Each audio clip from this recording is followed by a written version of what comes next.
We are live. Hello, everybody, and welcome. This is the Apostate Prophet. I hope you're having a fantastic day. How is everybody doing? I didn't schedule this very much in advance. I decided to schedule this just within 30 minutes of beginning. But hello, everybody. Here I am, Apostate Prophet, on the channel Apostate Prophet. What a surprise. And today I have with me a guest, a friend, a fellow YouTuber, a fellow streamer, a fellow curious person who has recently gotten into some trouble, Derek from MythVision. And we want to have a conversation today about Derek's encounters with Islam and Muslims. Derek, how are you doing? What's up, brother? Thanks for inviting me on. I really appreciate it. I don't know how much trouble I can get in. I'm always in trouble, so... That's good. That's good. Trouble is good. Trouble's good. Yeah. So for all those who don't know you and who don't know who the hell you are, sorry. Right. Why don't you go ahead and introduce yourself? What are you doing? What kind of YouTube stuff are you doing? How did you get into this, and why? So simply put, I could go on and on about this. I host a YouTube channel called MythVision Podcast, where mostly what I've done on there is I've taken a critical scalpel, if you will, using a scientific method to the Bible. Mm-hmm. I was a very hardcore fundamentalist Christian for many years, and I started finding problems, right? So what I did is I started to analyze and say the very people I ignored many years ago when I was an apologist, I started to listen to them and say, okay, hold on. Are they onto something with this? And so people like experts in the field that are PhDs, Bart Ehrman, you name it, the list can go on. I said, I'm not listening to these guys. So I started to actually pick and listen to these scholars and analyze the Bible. Well, I realized that religion in general, there are commonalities in many ways, and a lot of them work the same. A lot of Muslims check out my channel, and they love that I'm poking holes at the Bible. Mm-hmm. Like, the enemy of my enemy is my friend, you know? So I was like, okay, hold on. There's so many truth claims starting to pop up because I've been doing ex-Muslim or ex-Jehovah's Witness material, ex-Scientology material, Scientology, Jehovah's Witnesses, Mormons. I mean, you name it. I've been like interviewing a lot of ex-cult members. And I said, you know what? There's some ex-Muslim material, and I've seen harm that has produced from this religion. Let me interview some of these guys, and I'll be interested in analyzing, taking a scalpel to the Quran, to the traditions, looking at the Hadith, checking out what the development of this thing was. And of course, I've caught nothing but a lot of hell from Muslims, especially with the Zara K interview. So I'm just going to block a lot of people on Twitter. I don't have time to sit here and engage. I've got 30 videos to edit, and I need to read books. You know, right here, I'm reading The Origins of the Quran by Ibn Warq, and they'll go, he's a skeptic. He's not trustworthy. But when you read the book, all of it are classical essays by PhD scholars. So they're like, oh, don't listen to Ibn Warq. And it's like, Ibn Warq's only referring to experts in this field. So I'm actually planning on diving to the sources and looking in and going, what do the experts say? Right now, I know this much. You know what I mean? Did you have any experience with or any knowledge about Islam prior to diving into this, into what you're doing at the moment? The only information I had prior to this was like secondhand hearsay knowledge. People say, oh, they did this. He married a 9-year-old, all these things, right? So it's all negative content. And that is the criticisms I receive from Muslims is like, hold on, you're coming into this already closed-minded. Even if I didn't hear all that stuff, AP, I would have still approached this going, look, I'm looking for your holes. That sounded wrong. That sounded wrong. Yeah. I'm looking for your holes, and I'm not bringing lube. I'm not bringing lube. No, I mean, but seriously, I'm not trying to come into this thing like, hold on, you're going to convince me, and this might be true. That's not me. I'm looking at it skeptically. I'm going to use a scientific method. I want to know, you know, what's one of the first guys here? I want to know what Abu Bakr, you know, what happened in his sources when you start to look at that in the first tradition of the collection of the Quran? You know, Uthman. I want to know about Uthman. I want to get into this. Why are there so many variants and so many different types of Islam?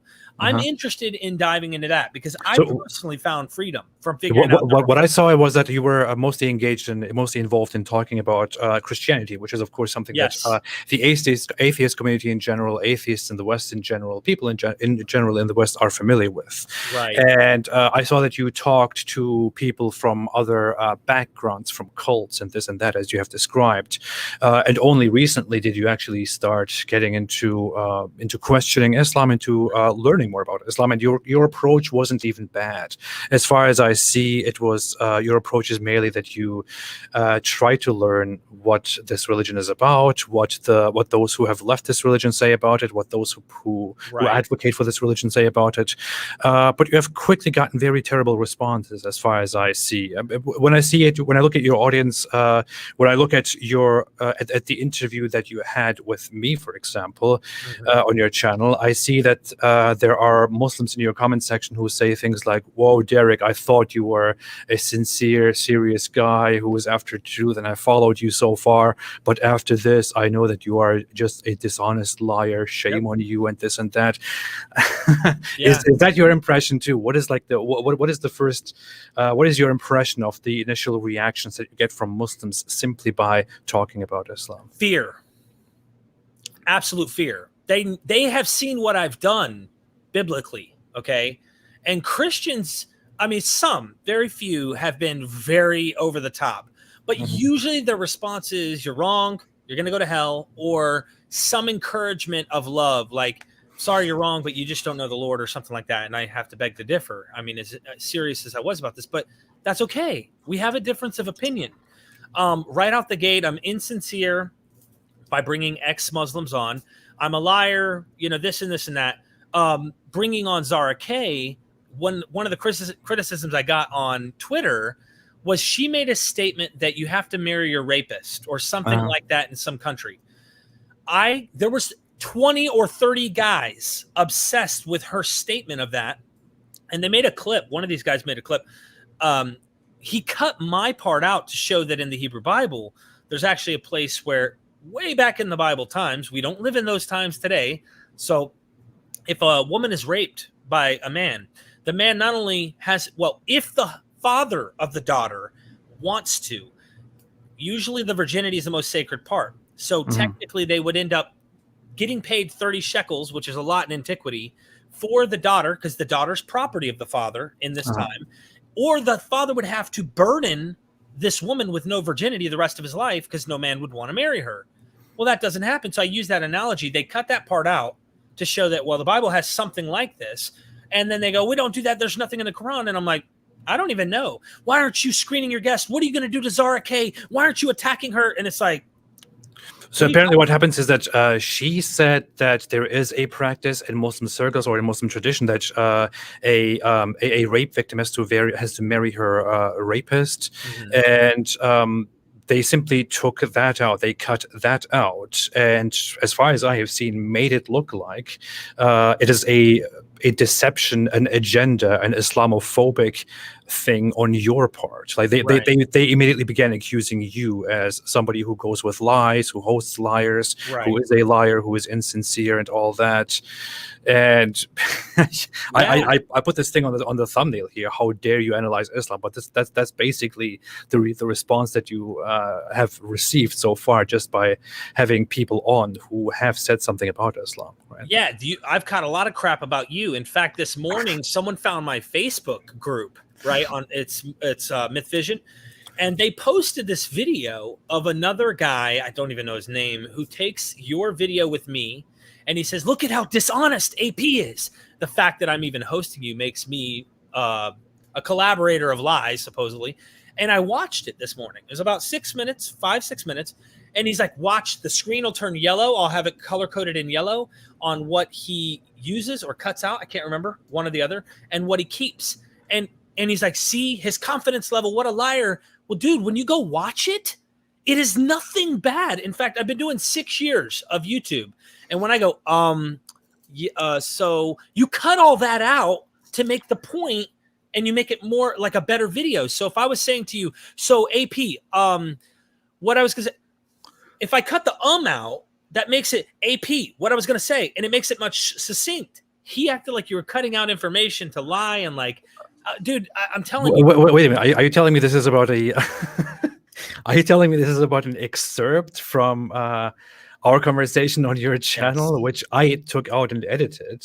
Right. To make it smoother, to make it shorter and smoother, and they have accused us of editing it to misrepresent it or to lie about it or something. Is that what's going on? I think so. I think that the only critique I saw in there was that he's assuming you cut out your confidence. So like the were like somehow interpreted by him to mean you weren't confident. If you were he's like he cut out all of this. He acts so confident.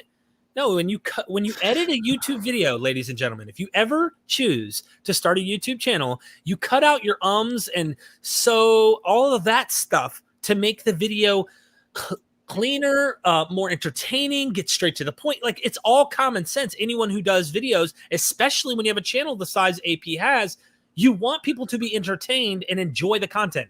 So in case you didn't know this, you're going to be seeing more content about Islam from me.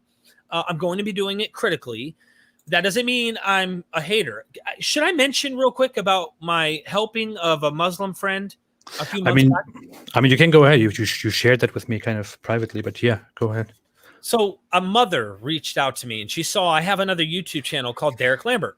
It's a recovery channel. I struggled with the drugs. In October the 25th, will be 6 years off heroin. I was a drug addict. I shot up. I was really, really messed up. And so I've made it. I made it out of there. Well, this mother reached out to me, and she wouldn't like let up. And she pretty much was begging me. And at some point I finally buckled. Long story short, I drove to New York where he's at, picked him up off the streets. The guy's eyes are rolling in the back of his head. I mean, he's dying of fentanyl addiction. And I drove him to my house down in North Carolina. Now, I learned from this experience, no more. You know what I mean? I can't do this because it's too much risk for my own household, my wife and kids.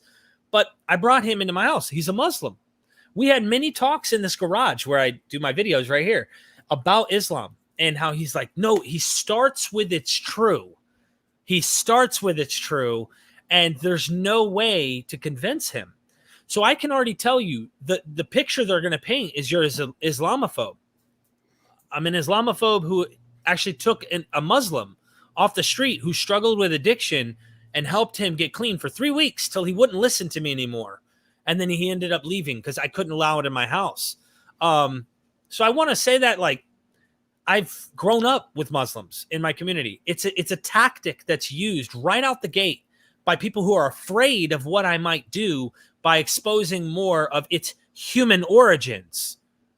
Human origins. Damn, that's you told me about this in private in the back. It's like I didn't pay attention too much to the actual background of the issue, and that that you have been doing this and helping people recover. But that is significant. It says something about your intentions and your background with this. But yeah. It is indeed. I mean, when we had a conversation on your channel, we had a Muslim caller call in. I think that's the guy. That's the same guy that we are talking about with the whole edited video. Yeah.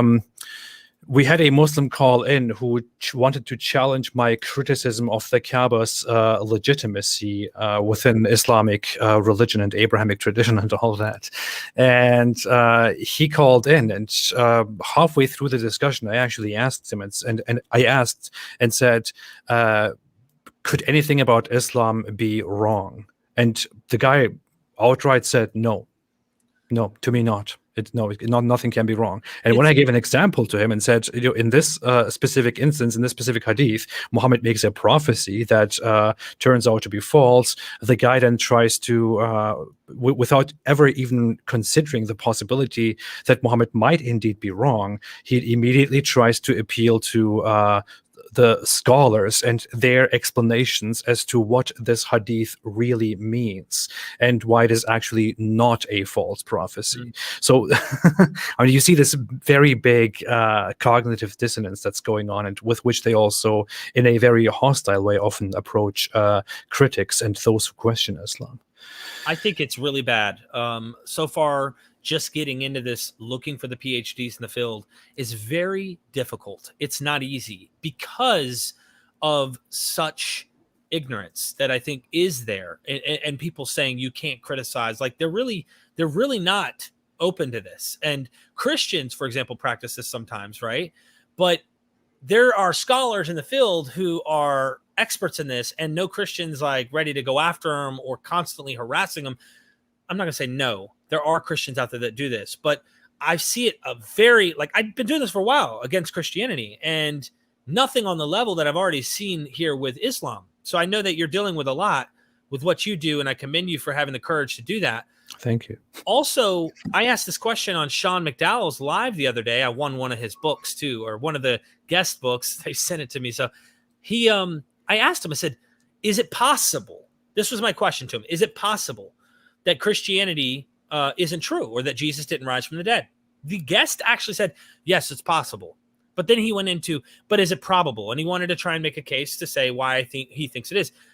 I've not seen the even possible idea enter their head. It's not possible that this could be wrong. You know what I mean?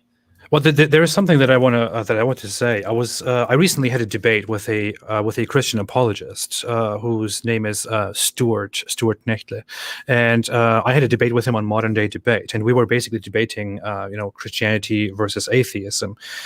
Me as a non-Christian who is technically called an atheist, we were talking and debating, and of course, that discussion, that debate went very well, very nicely. And within the whole debate, we even came to a point where we began to talk about what we could accept as evidence. And I briefly joked about, God himself appearing and coming here and saying, I am this and that and all that. And he took that quite well. He smiled, he laughed about it, he added to the joke, moved on from it. The audience was okay with it. Half the audience is Christians, they were fine with it. And I thought to myself, in that moment, I suddenly started diving into my own head and was completely distracted by the fact that I can easily have these discussions with Christians in which we can talk about, hypotheticals where Christianity is false or God doesn't exist. We can, talk about the motives of God. We can we can make mild jokes about, in order to better understand Christianity and in order to better understand Christian beliefs and all that. That's all possible. Mm-hmm. If I had that same conversation with a Muslim, that stuff would never be possible, because there is a major difference between how Christians think and how Muslims think, between how Christians feel and how Muslims feel. As much as you want to say that Christianity is a religion that is very much fueled with guilt, I am wrong, I have to repent and this and that. In Christianity, you have a different relationship with the God that you believe in, where you have God is the Father, God is, you have a connection to God, you pray to him and this and that, and God loves you, you love him back. In Islam, you don't really have that. In Islam, you have this relation of a brutal master and a submissive slave. There, you cannot try to joke or entertain yourself or think about hypotheticals and all that if you talk about Islam or if you talk about Allah. You have to be completely fearful, quiet. You have to be a submissive slave, and Islam literally means submission, and that is what the Islamic sentiment is. So if you approach that religion with an open mind and with some criticism and with critical analysis, you will get responses accordingly that are in accordance, in alignment with that whole sentiment. You're right. No, you're right. 100%. And here's the thing I do want everyone to know. I mean, not all Muslims are the same. Not all Christians are the same. Not all. But what I've encountered, especially on YouTube so far with my reactions, are people who've come out and look, I'll give you an example. I took a picture of all these books. Well, I got a bunch of books over here on my desk. You can see some of them right here. Okay, a list of them. Some of them definitely aren't academic, meaning they're not by PhDs. Some of them are on the topic of Islam.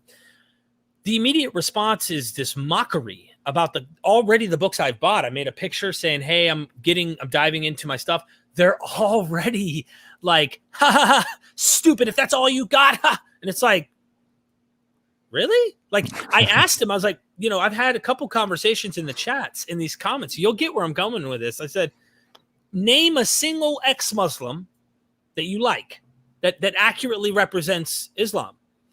They don't. That's why they left. And it's like, I have not had one of them say, okay, this is an ex-Muslim who left the faith that is representing Islam, balanced without being overly critical, or as they like to call Islamophobia, or they have this, like, I don't know. It's like you can't criticize it. I criticize Judaism, right? Mm-hmm. One of my very good friends is Rabbi Tovia Singer. He is a Orthodox Jew. I criticize Judaism. He disagrees with me 100% on so many things, but he's my friend. He writes me, "I love you, brother," and we talk all the time in messages. It's like, I know me and him would disagree if we talked about this topic, but I don't really see that happening so far. I am talking to some Muslim scholars that are actively Muslim. But anyway, let's get some of these super chats. AP, I'm sorry. Do we need to address any of these? Yeah, of course we do. Of course, it's our obligation. I'm just really curious about your whole encounter with Islam and how it differs.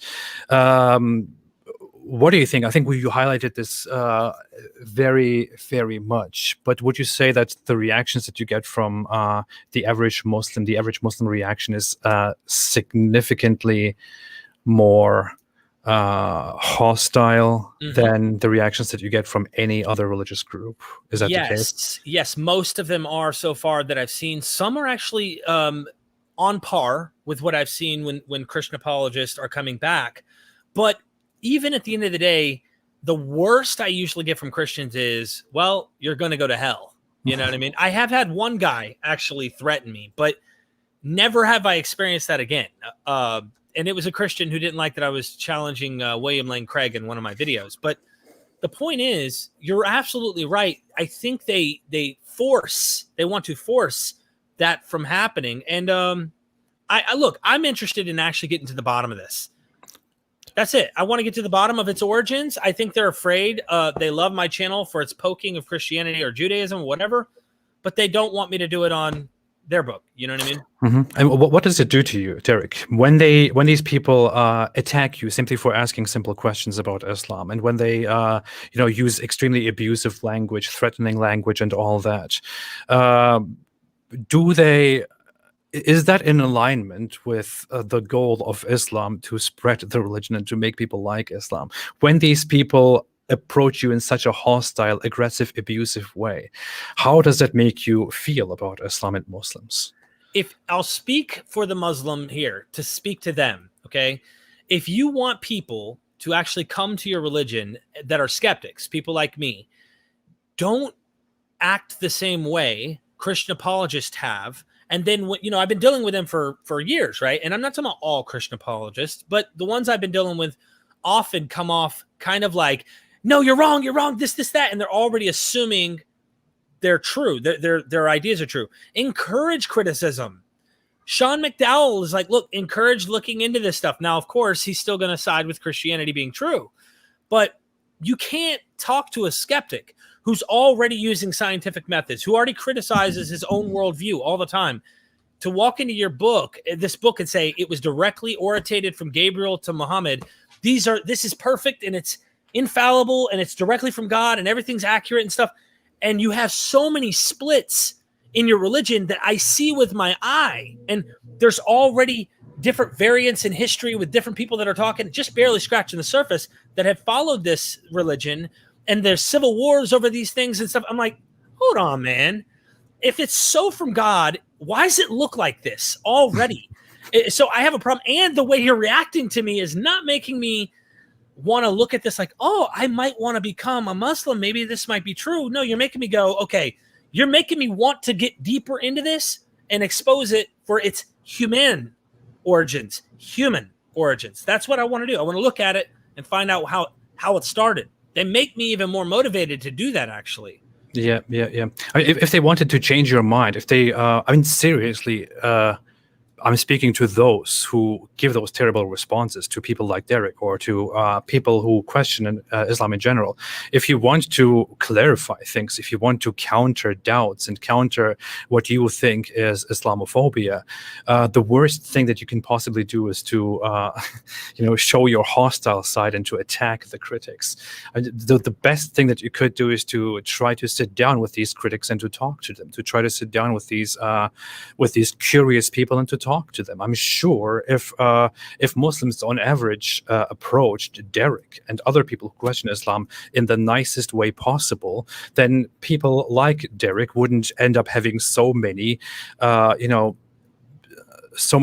thoughts about Islam that are considered unpleasant to Muslims. I'm sure that if Derek only had wonderful experiences interacting with Muslims while questioning their religion, then he wouldn't have anything bad that he could possibly say about Muslim apologists and about maybe about Islam, but definitely not about Muslim apologists. So, I mean, it's very simple, right? It's very simple human actions and reactions. If you want good reactions to your beliefs and to your ideas, you should probably try to be good. I want to give a shout out actually to one Muslim scholar who is very kind to me, and Khalil. And I'll leave it at that. I don't want to go too far because I don't want people messaging people. This is the stuff that they've done already, by the way. I had they said they weren't a Muslim to my friend, Dr. Joshua Bowen. Me and him are like this, bro. And they emailed him and said, do not come on his show anymore. Do not have nothing to do with him, blah, blah, blah, blah, blah. What the? Do you know what you're doing to me when you do that? You are making me more passionate about this. Like, if you want the flames to dwindle, if you want it to go down to something that's not as hot, do not try to stir the waters and make me get more and more obsessed with trying to expose, because I will get to the bottom of this and I will find out from expert PhDs who've read Arabic, who know the sources, who go back to first, second, third, fourth, fifth canonization of this text. I want to find out the sources now more than ever. And you can tell I've got a little passion here, but it's like, I don't see this from Christians as much. And when they do respond, it's like their worldview reaction is more, they have more of a persecution complex, right? So it's like they internalize it. And I'm like, I'm not falling for that feel bad just because I'm being critical of the religion. But even at the end of the day, you see the concept of like, I'll die for my faith rather than kill for it. I don't see that kind of reaction. I see a militant mindset in a lot of these messages and very aggressive on trying to poison the well. They want me to be dishonest. They want me to be a liar. They want me to be this. They want me to be that already. So when this spreads out there in the Islamic community on YouTube, none of them are going to take me serious, right? At the end of the day, that's fine. They're going to do that because they're wanting to protect their own beliefs, and that's okay. So you are thinking of hosting Muslim scholars on your channel as well, as long as they agree to talk to you, as long as they agree to have some affiliation with your channel and with your work.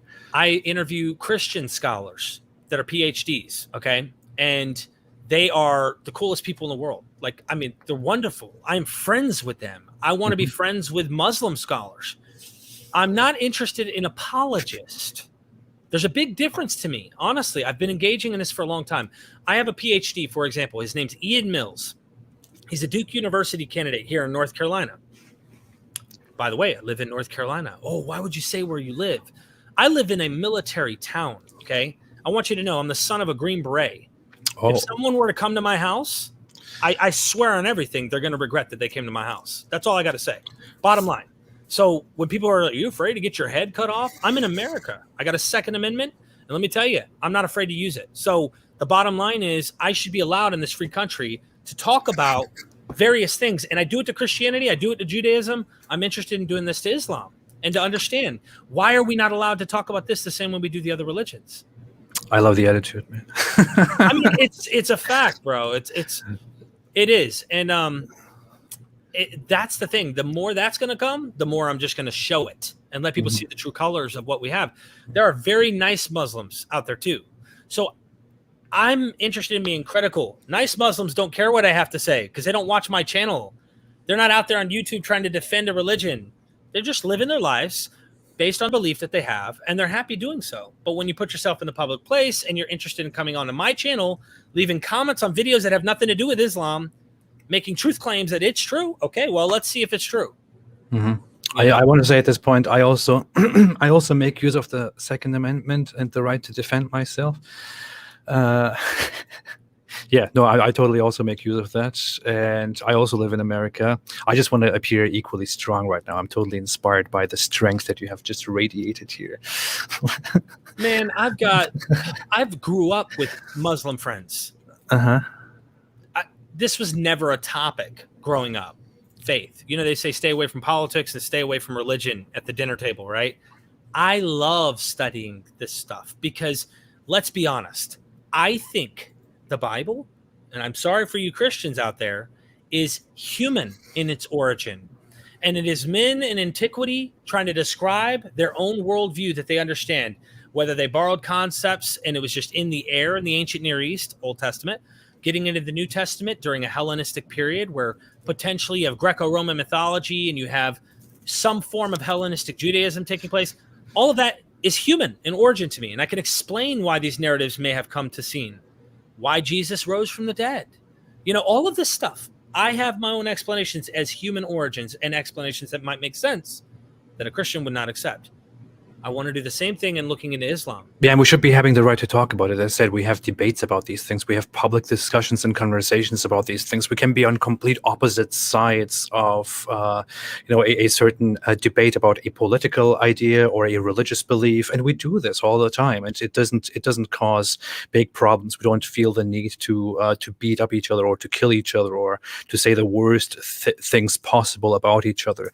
We should be able to do the same thing about Islam. And I do encourage this. I am here. People often describe me as one of the biggest enemies of Islam, as recently said by certain people. And is this what an enemy does? I mean, I want to have conversations. I want to have discussions. I want to have debates with people who believe in this religion. I want to have conversations with scholars of this religion.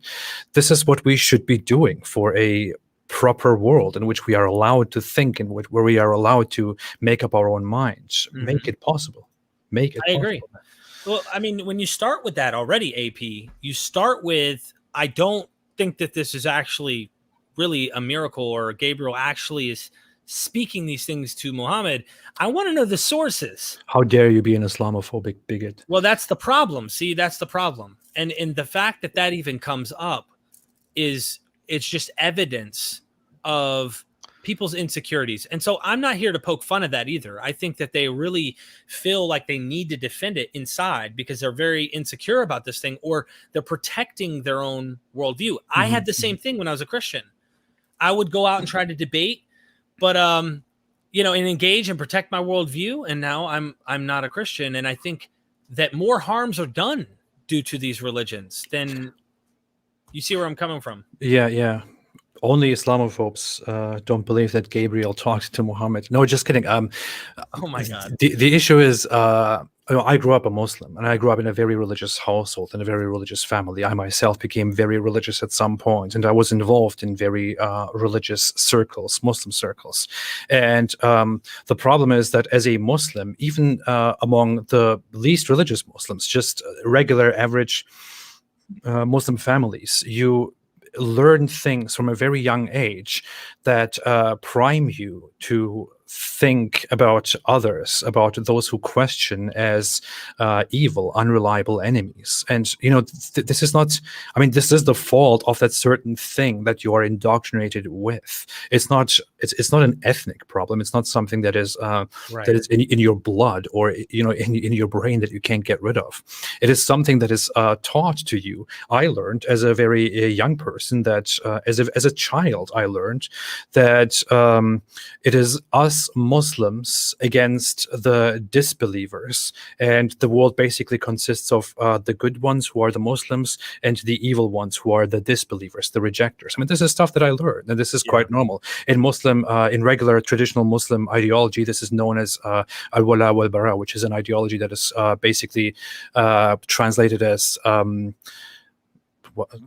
forgot what it's translated as, but basically, loyalty and disavowal, where you are supposed to love your fellow Muslims and be loyal to your fellow Muslims, and you are to disavow and reject and dissociate yourself from those who disbelieve in your religion, because the Quran says that it is Muslims are one people, and the disbelievers are allies of one another. This is what the Quran actually says. They are allies of one another. And the phrase "Muslims are one nation and the disbelievers are one nation" is a phrase that is very well known in the Islamic world. So as a Muslim growing up, you learn that Islam is the absolute truth, and Allah is the authoritarian God that a God is, and you are his obedient servant, his slave.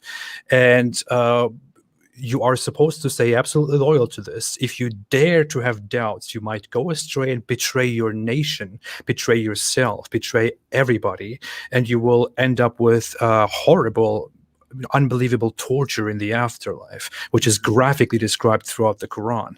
And when you listen to when you hear doubters, when you hear others who make comments about your religion, or who question your religion, who ask questions about your religion, you learn that those people are simply liars, outsiders, deceivers, who don't like your religion and who want to change you, who want to take your religion away from you because they know it's the truth, but they just can't stand it. Things like these sentiments prime Muslims to react a certain way to outsiders, to those who question.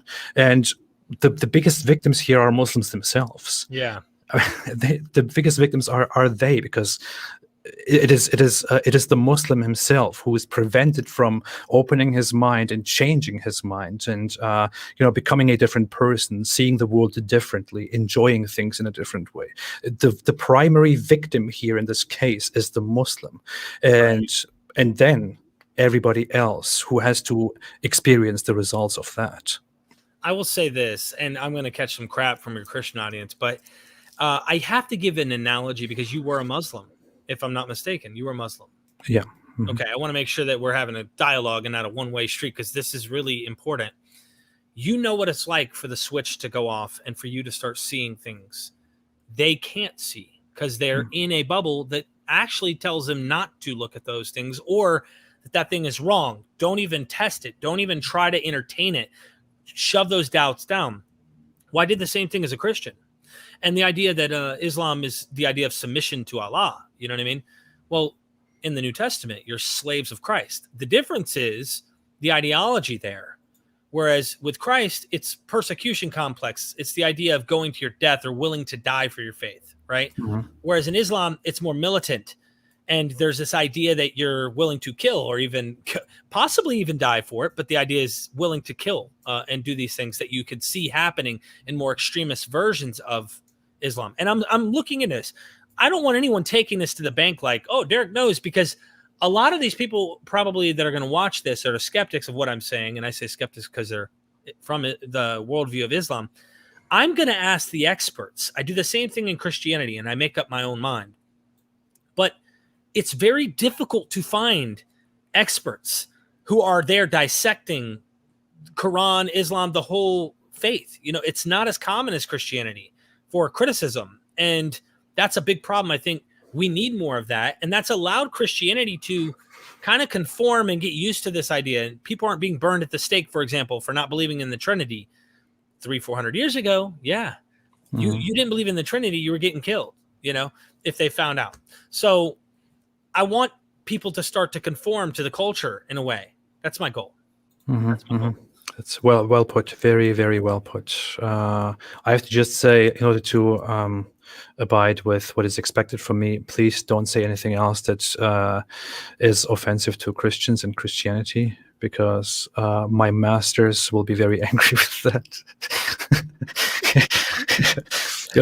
That's actually the stereotype. That's actually what the expectation, the idea that many Muslims and Muslim apologists have about me and people like me, that we are funded by these masters, which is why we are supposed to say certain things. And do they really believe that? there are many people who actually do believe. I mean, it is very stupid to, I don't know, it's very absurd to imagine that that is actually a reality that they believe to be true, but many people actually do believe that. And many people accuse us of being, I don't know, agents, spies, and, you know, things like that. It's ridiculous. I say that because those accusations are done to me as well. I'm supposedly a Freemason. I'm part of the Illuminati. If you watch some of my early video intros, there's an eyeball. In fact, my logo is an eyeball. MythVision. You know, you get to see the myth. And they're like, oh, that eye, that's the all-seeing eye of Horus and this and this and that. And they're going into this. And I said, well, I haven't received my first paycheck from them yet, but I'd look forward to it if they were ever willing to send me one. Because I'm a critic, man. What do you want me to do? I used to make fun of the whole notion that I'm being paid by Jews, and that was a long-running gag. And eventually, I got tired of it. But wow. It is still happening. There are even videos of me where they try to depict me as a Jew, saying we know nothing about his history and look at his nose, and I'm like, dude, the nose? Are you kidding me? And there's some very serious, hateful stuff out there. Even the one video where I said on a live stream that I took an ancestry DNA test, and I uploaded it on some other DNA platform, which told me that I have 12% ancestry related to Sephardic Jewish origins. And some people actually took that and made a video of it in which they said, you know, Apostate Prophet just helped us expose himself. And then they put me on the thumbnail as one of those stereotypical Jewish. We all knew all along things, you know. We all knew. It's so insane what kind of stuff people come up with, what they want to think about when they don't like your ideas. I want to read super chats here. Yeah. I want to put them on the screen. Unfortunately, YouTube still has a very terrible system when it comes to super chats. They have so many things that they do. Maybe come up with an idea to pin the super chats on the screen if you want to read them, you know. Right. So I will share my screen here quickly to show the super chats on my YouTube tab so that I can look through those and read those very carefully and nicely. Give me 1 second. I bet there are some questions for you. Okay. I'm down, yeah. All right. So, is this big enough for everybody to read, to see? Ooh.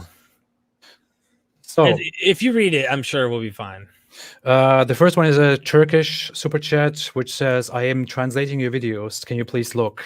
Okay, I will have a look. Dear Yasin, thank you so much. I will check. Greg Kanowitz said, how dare Derek analyze Islam? Astaghfirullah. Well, I do it to everyone else. I mean, this is the thing. There's been only one or two people who actually said, go for it. You know what I mean? Like, they just seemed like, hey, we want you to do that. But then they had a caveat. They went, we don't mind you being an analyst or critic of Islam by going to experts, but these ex-Muslims, that's the problem. I can't talk to you. I can't talk to Zara K. I can't talk to Arvin. I can't talk to people who are not Muslim anymore because they can't really bring anything to the table. If you were a Muslim and you left, it's like an ex-girlfriend or ex-boyfriend. This is what they say, right? But I know as an ex-Christian, if I really wanted to hear what the, I guess you say, problems with a religion would be, I would usually go to them. Or for example, I've had Rabbi Tovia Singer come on and talk about anti-Judaism or anti-Semitism in the New Testament. Mm-hmm, mm-hmm. I mean, I have a Jew who's looking at the New Testament trying to understand. And he says this before. I want to understand why I've had attacks just for being Jewish from certain Christians. And he said, after reading the New Testament, I see who's always blamed. Pharisees, Sadducees, leadership, but then also in the Gospel of John, Jews are to blame. And there was a lot of anti-Semitism throughout church history. So I asked a Jew to come on and poke at the New Testament. It- Why it- not? It's a very terrible analogy that I've heard often, which is that how can you? It's like going to the ex-Muslims is like going to the ex-girlfriend or going to the ex-partner and all that. I mean, it's a horrible analogy. The analogy would be more accurate if we were talking about being born into a certain relationship and having not being allowed to get out of that relationship and being threatened with death if you want to get out of that relationship. But then despite that, you get out and tell the world what you have seen, what you have experienced, and what you know. That would be a slightly more accurate analogy, I would say. Or Right. maybe maybe it's like buying a product from Amazon, or a product on Amazon is imposed on you from birth, and you cannot get rid of this product, and you cannot leave bad reviews. Leaving bad reviews is not possible. If you get rid of the product, then you will be executed. If you leave a bad review, you will be executed. But finally, you have found a way to actually get rid of the product and to leave bad reviews. Right. And now you just want to look at those bad reviews to see what the hell they are saying, why they are being critical, just to understand more about the background of this.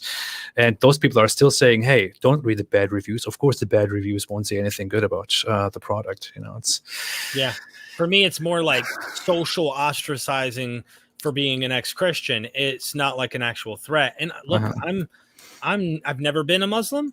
I can't even tell you what it would be like living in the world of one, which is why I interview ex-Muslims. I have a lot more in common. For those who want to go, why is you only interviewing ex? I am going to have scholars who are Muslims on, but I actually can relate to the stories that they've had for leaving the faith and what they started to realize about these things. So anyway, next super chat. Next one. Okay. Where we just read that. Hindu historian said, does it ever frustrate you how vast ignorance of Islam is among the woke left? It's such a shallow and vapid movement that it would be comical if it weren't so harmful and toxic. What is your experience with that, Derek? So read it again. Does it ever frustrate you how vast ignorance of Islam is among the woke left? Yeah, I mean, what really gets me is I think that I'll use atheists, for example. People who, like me, are afraid to actually engage in this for many reasons.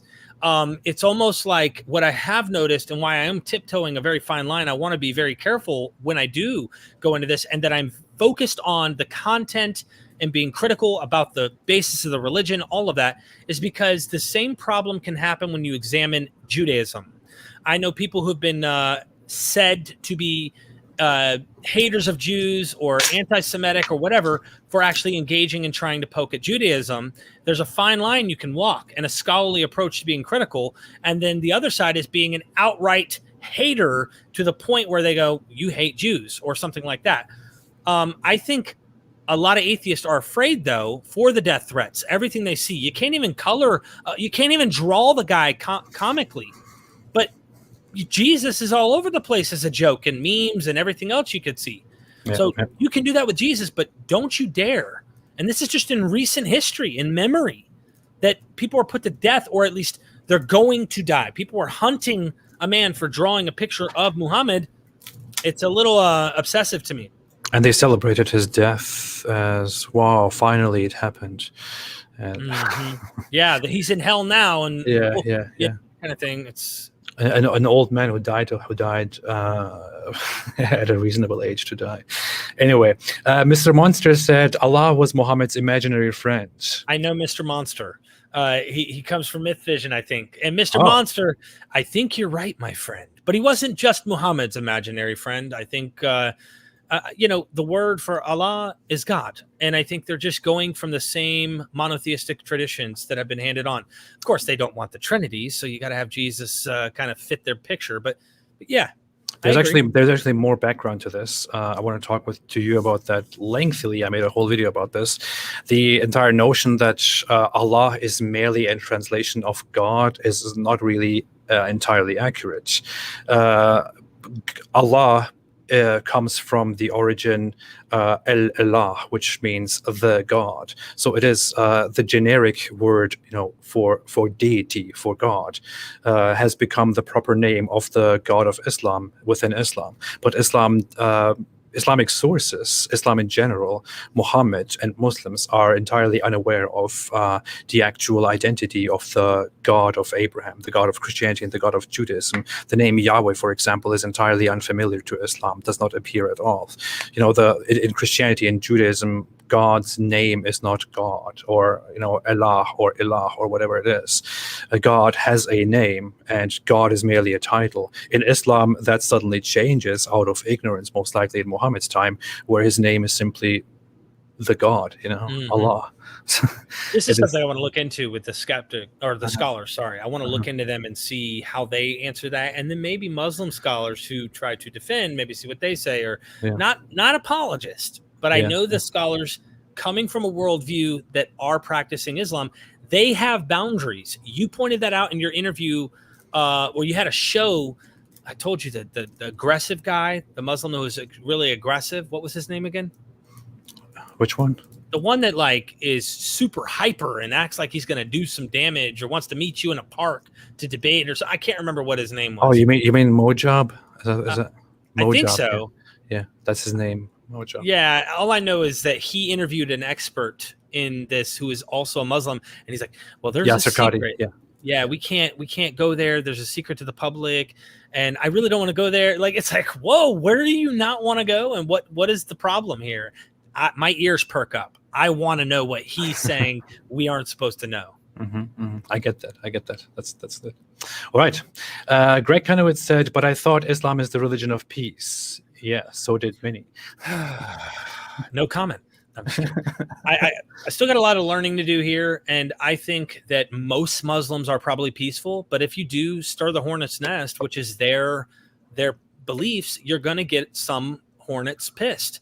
And I'm not doing it to poke the hornet's nest. I come out wanting to let people know you don't need these things to live a happy life, to have happiness, joy, to live a moral life. You don't need these rules, these constructs that we call religions in order to do so. Alan Bird made a super chat and said, "Derek has a great channel. I would like to know what AP thinks of Robert Spencer. Many scholars are critical of his work and his political agenda. Want to know what I think about Robert Spencer?" Well, I had him on my channel before. I talked to him before. I had a few exchanges with him. He told me that he likes my stuff. I was following his work. Of course, we have completely different methods, completely different approaches to Islam and to Muslims in general. I have disagreements with how he approaches social situations when it comes to Muslims. I think he's mostly on point, mostly correct when it comes to analyzing Islam. But yeah, that's just it. We have differences, different approaches. But yeah. And I got his book right here. I have not opened it yet, but he wants me to interview him soon on the channel. And just for those who are watching, I've had some Muslims actually tell me, "Ha ha ha ha, you idiot. I can't believe you're actually going to read this guy's book. You're stupid. His theory's been disproven over and over." Well, I think they'll say that of anyone that doesn't agree with them. They'll agree. They are going to say that no matter what. So before you get discouraged on looking into theories, I honestly, this is one of the reasons I don't go to Muslims. I'm not interested in hearing you only defend no matter what. She wasn't 9 years old. You name it. Like, there's always an apologetic to get out. And so where are you going to find honesty on this religion? You got to go to people who aren't like trying to protect it. And I don't know if there was if Muhammad existed or not. So you can only talk to those who agree with the religion. I'm sorry. Right. That's how it works. Yes, sir. Yes, sir. Yes, sir. Lord Damon has made a super chat and said, "Becca of Mecca called me to." Becca of Mecca called me today. She wants my body. What should I do? Should I turn my Becca on her? What? I don't know. Is that a reference to? That sounds very. It sounds like a song. I don't know. It does. I think it's a reference to me talking about I'm looking for holes. I can't help but think. But it's nice. So I made a whole video yesterday about the whole Muslim claim that Mecca is found in the Bible as the Valley of Becca, and it is just such a big joke. I don't know. I made a whole video that is like 20 minutes long, in which I actually invested a lot of time and effort because nobody takes it seriously, and I'm just the guy who takes stupid stuff like that seriously and analyzes it thoroughly. I want to tell everybody real quick. Super chat your questions in. We're taking questions. If you didn't know this already, please help out AP. You're driving more content to get people aware of this, but also we're happy to take your question and have fun here on the screen. So let's start a chain of super chat questions and like send them in. Anyway, Derek, this is my channel. How dare you boost? I know. How dare you boost my channel here? I'm serious though. I love having engagement with the audience. It's fun. No, it's nice. Definitely. I think so too. There are some chats that are coming in later on that I will put up at a separate time. This is kind of weird. Greg Conowitz said, Derek, they are afraid that you will destroy Islam. That's why they want to deter you from reading about it. That's basically very much what we have been saying and what Derek doesn't. I don't want to speak for him, but that's what I think. Well, if I could comment, look, I agree. I'm not going to be able to destroy it. No one is just going to destroy this thing. It's a long time of people somehow being capable of looking at their foundations and testing and challenging that. I see the same problem in other worldviews that I critique. So that same statement, they're afraid or they'll come on, but they at least allow the critique, even if they disagree. So I agree. Thomas Garth said Hadith point to Mr. Medical Doctor as the Dajjal. Total inside jokes. Medical Doctor is Zakir Naik, who I started calling him the Medical Doctor because I made a video about him in which I repeatedly put in his the phrase where he says, I'm a medical doctor, where he talks some complete garbage about evolution. And ever since, that has kind of become a meme. I'm very happy about that and very proud of that. And the Dajjal is the Islamic antichrist figure who is supposed to come in the end times and whom Muslims expected in Muhammad's time, and they have been expecting him for 1,400 years now. And he's a guy with one eye dangling out, and he's supposed to go make the whole world go wild, and of course, no surprise, lots of Jews will be following him and all that. It's very crazy. Greg Conowitz made a super chat and said they are hiding something, Derek. It's obvious. Well, I mean, when you have a Muslim himself say it, I don't even have to say it for him, and you don't either. We had the interview that you caught of I can't remember this guy's name. I don't know why, because he's so powerful and talks like he's, I don't know, Muhammad Hijab. Yeah, Muhammad Hijab, and he's interviewing this other scholar who's like supposed to have, this is what gets me. And it was like, okay, this is huge. He's like, okay, so there's some things we for the public to not know that we find out. And it's almost like he found a moment in his research as an expert in this that like really challenged his faith. And notice as he was describing this, he kept talking about, no, but I stick to this and I stick to that. And the word is true. And it's from Allah and all this. He's like trying to already defend the very statements. He's trying to be honest. What you're talking about is it's a very detailed conversation and a very detailed background to it. It actually went viral. It has become a meme known as the holes in the narrative. That was an interview between Yasser Qadhi and Muhammad Hijab, where Muhammad Hijab basically asks about the authenticity and the variations between versions of the Quran. Different readings of the Quran and different texts of the Quran. And he repeatedly asks Yasser Qadhi, who is a scholar of Islam, about whether Yasser Qadhi can verify that the Quran is word for word, letter for letter, symbol for symbol, the exact same Quran that we had at the beginning. And if Muhammad Hijab gave him an empty paper, if he could write down the Quran exactly as it was, exactly as it is supposed to be. And Yasser Qadhi basically starts, squirming a little bit and trying to evade the question, and says that this is a matter that we should not be discussing in public, because there is a standard narrative about the preservation of the Quran and the variations of the Quran. But when you study the text and when you study Islam, you begin to realize, as you dive deeper into it, that there are holes in the standard narrative. And so that phrase became a meme. And he then goes on to explain that this is a very difficult topic, which I can't summarize. He doesn't want to summarize. It raises a lot of doubts about why this whole, the whole variations in Quran versions, in Quran texts and Quran readings happened, and what exactly that does to the entire narrative, that the Quran is co-eternal with Allah in heaven before the creation of humankind, word for word, letter for letter, and that it exists in the same form here on earth. If there are different variations and different readings and this and that of the Quran, then it can't be that is the case. Right. So and there are so many different layers to this discussion. It's a very big topic. I would suggest looking into it. You're actually right. It is super complex, and I'll leave it at that. Yeah. I wouldn't do it any justice trying to summarize it here right now, so I don't even want to try too hard. So here we are. Greg Kinowitz said, Derek, look into J. Smith and Houghton Tash's work on uncovering the many variants of the Quran, which destroys the claim that there is only one Quran. See what we just talked about. Yeah. J. Smith, I've emailed him. I'll email him again, but here's the difficulty. A lot of these guys, and I'd love this to happen. I'd love to talk with Matt Wood, for example, and other people.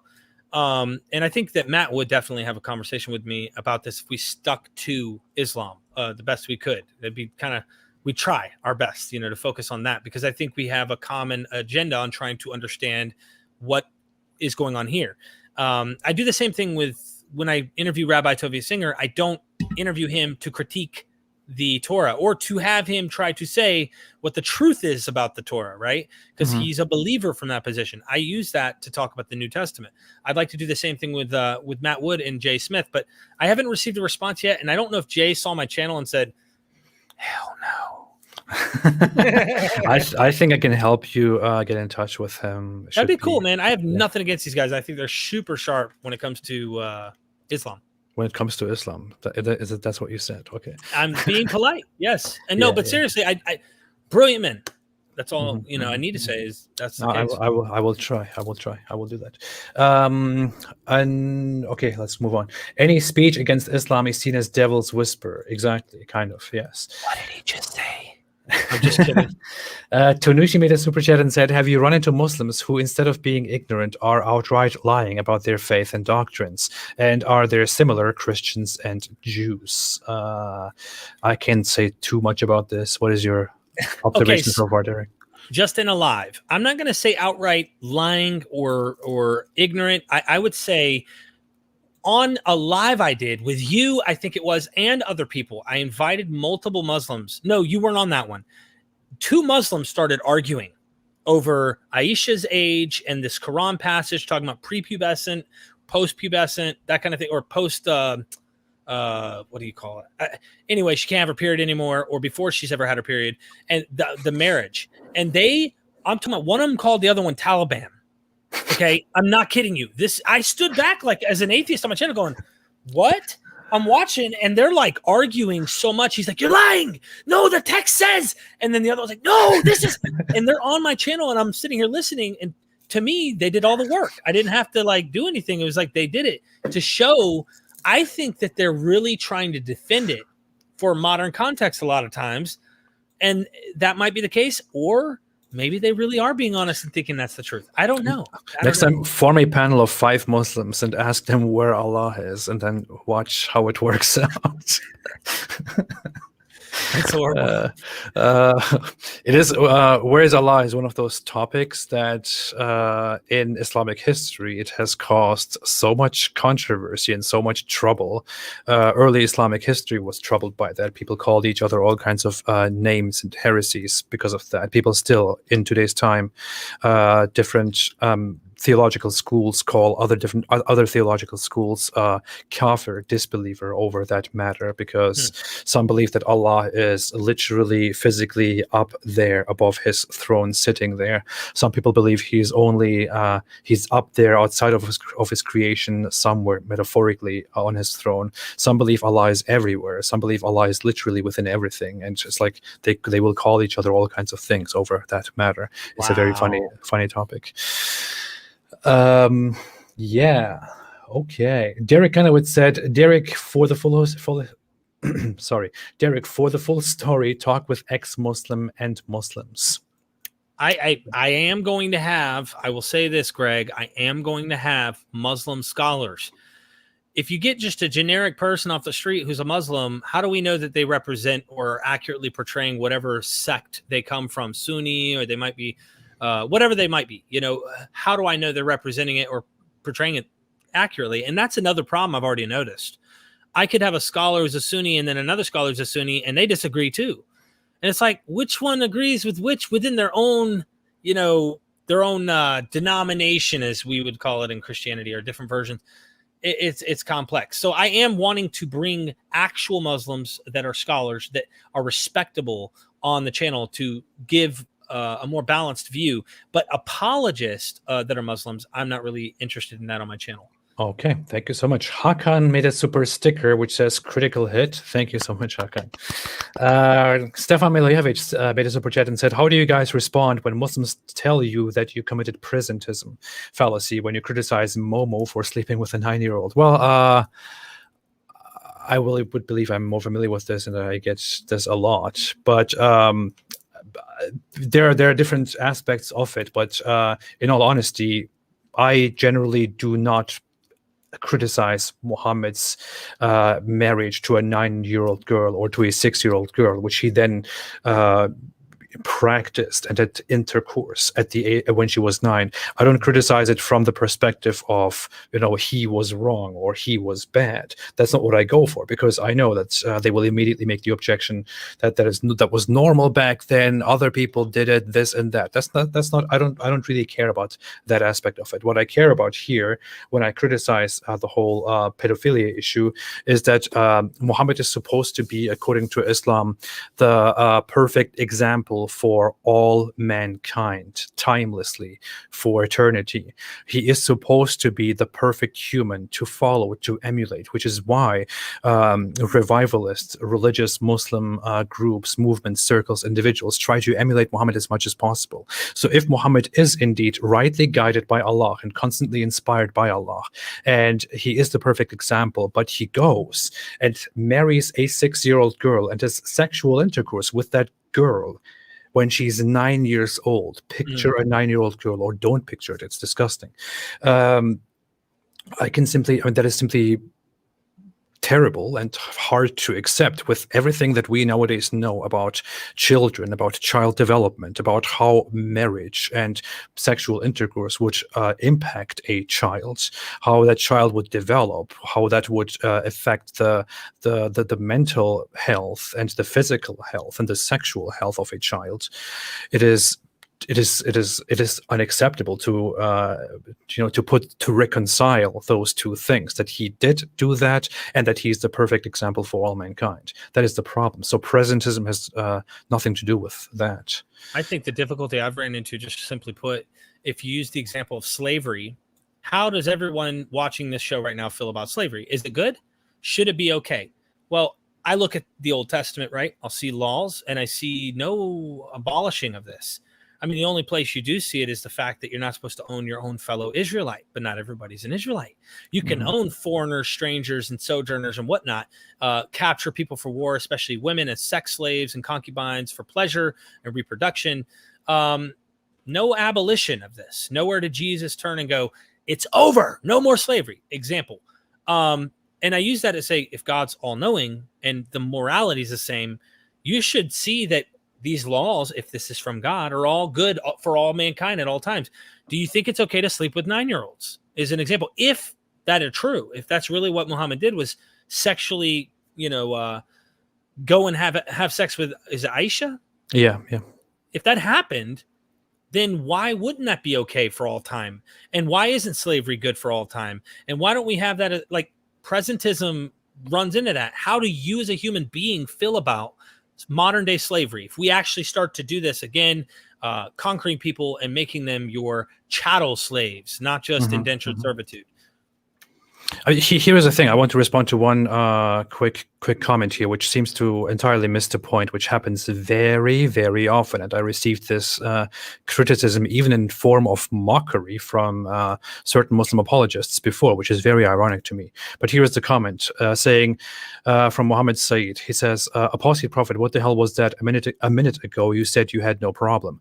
Well, the issue is, look, what I said, I think can be distinguished. I'm not sure if I was clear enough. But what I said is that I am not criticizing Muhammad for being a mere human in the 7th century who did certain things. That's not what I'm doing. I don't really care about that, because Muhammad is a random human figure in the 7th century. There were so many people. There are so many people in his surrounding, in his environment, in his time, who did terrible things that cannot really be properly judged within the standards of our time. The same thing was, for example, said about slavery. I said in the past, I cannot judge somebody who had slaves, 1,000 years ago or 1,500 years ago. I cannot say, wow, what a horrible person. He had slaves. I cannot say that, because it was normal back then to have slaves. I don't know if it was normal in Muhammad's time to have a child bride. I think it was not the most normal thing. But I could not say that he's bad based on our understanding today of child marriage. And that is not even my point. I'm saying that Muhammad is a moral example according to the Islamic narrative for all humanity, everywhere, forever. And I'm sorry, in today's time, it is unacceptable to own slaves, to have sex slaves, and to have a child bride at the age of 9. That is the issue. You have to distinguish between those two things. And that's the argument I'll bring with the biblical stuff that I've been doing for so long, as I'm starting to now look at Islam, is I'll say that, like, okay, we have a God, all knowing, all powerful, supposedly can see the end from the beginning, right? And here you have a context in which we're living in now that this isn't happening. Why would I think that this is actually God doing these things and not men from antiquity? Seems to be more of a human origin rather than divine. And that's what I would say, the same thing probably happening here, looking into Islam. So. Stefan Milojevic, I just responded to that. Crusader General. Oh, wait, let me bring the things up here. What did I do? What have I done? Crusader General said something. Yeah. Where? I cannot read. Oh, wow. Okay, that looks like it might be. Is that Greek or Russian? Cyrillic is Russian. Yeah. I have no idea what it says. Common perception among haters. Если вы крайне нет. You could copy and paste it. Tell me if I'm reading it right. Somebody who knows how to read it. I think I'm reading it right. No, something like that. What is that a P or is that I think it's a P here. And this is an L. Pili. This is an sh. I don't know. I didn't read this. I haven't read this stuff in a long, long time. But I learned like many, many years ago to read this script. Wow. Somebody will probably tell me that read that. Yeah. Somebody will probably tell me I did a horrible job, and it's okay. It's fine. Brandon Temu said, thoughts on Buddhism. Derek, thoughts on Buddhism? I mean, I've got some friends who are Buddhist, and they went that route when they were getting clean off drugs, and I guess it helped them. But when it comes to knowing much about it, I haven't done a deep dive. I've talked to Robert Price, who studied Buddhism, and his wife, I think, is fond of it. But they have a lot of hells as well in Buddhism. So this idea of going to places of punishment or burning off your bad karma kind of stuff, that's in their teachings as well. And Dr. Price said there's hundreds of versions of hell there. But I haven't looked into it myself, and it's something I might do at some point because I like to talk about all of the myths. Okay, here is somebody who actually writes in that script. Stefan Miljevic, who is from Serbia, I believe, said, okay, I will read this. It says, terrible reading. Good one, Stefan. Thank you. I can't stand it. Yeah. Thank you. I appreciate that. Thank you for the kind words. Buddhism. I'm actually very interested in Buddhism. For some people, notice that when I on live streams, I play with my mala beads here that I have for meditation purposes and for distraction, because I have severe ADHD and I'm trying to distract myself and stay focused as much as possible. And I have been very much interested in Buddhism for its philosophy, for what it specifically focuses on, and I went into studying psychology and neuroscience, and I was very surprised to suddenly encounter studies of Buddhism and connections between Western neuroscientists and psychologists and Buddhists, or even with the Dalai Lama himself. And I found that extremely interesting. So I started looking more into Buddhism. And I mean, as a life philosophy, it's a very, very interesting philosophy. And I like that Buddhism doesn't concern itself too much with trying to understand the origins and what will happen to you. Buddhism has a different approach, which is more like trying to live the right way instead of worrying about what will happen if you don't live the right way. And it's interesting. Yeah. Mm-hmm. Hookah smoking caterpillar said, if Mo was a prophet, what exactly did he prophesy? He prophesied a lot of things, such as that the world will end within 100 years. He prophesied that before this young boy in his presence gets too old, Judgment Day will come, or the last hour will come. He prophesied that people will fight the Muslims will fight the Romans, and then the Judgment Day is going to come soon. People will conquer Jerusalem, and then Judgment Day will come soon. People will conquer Constantinople, and Judgment Day will come soon.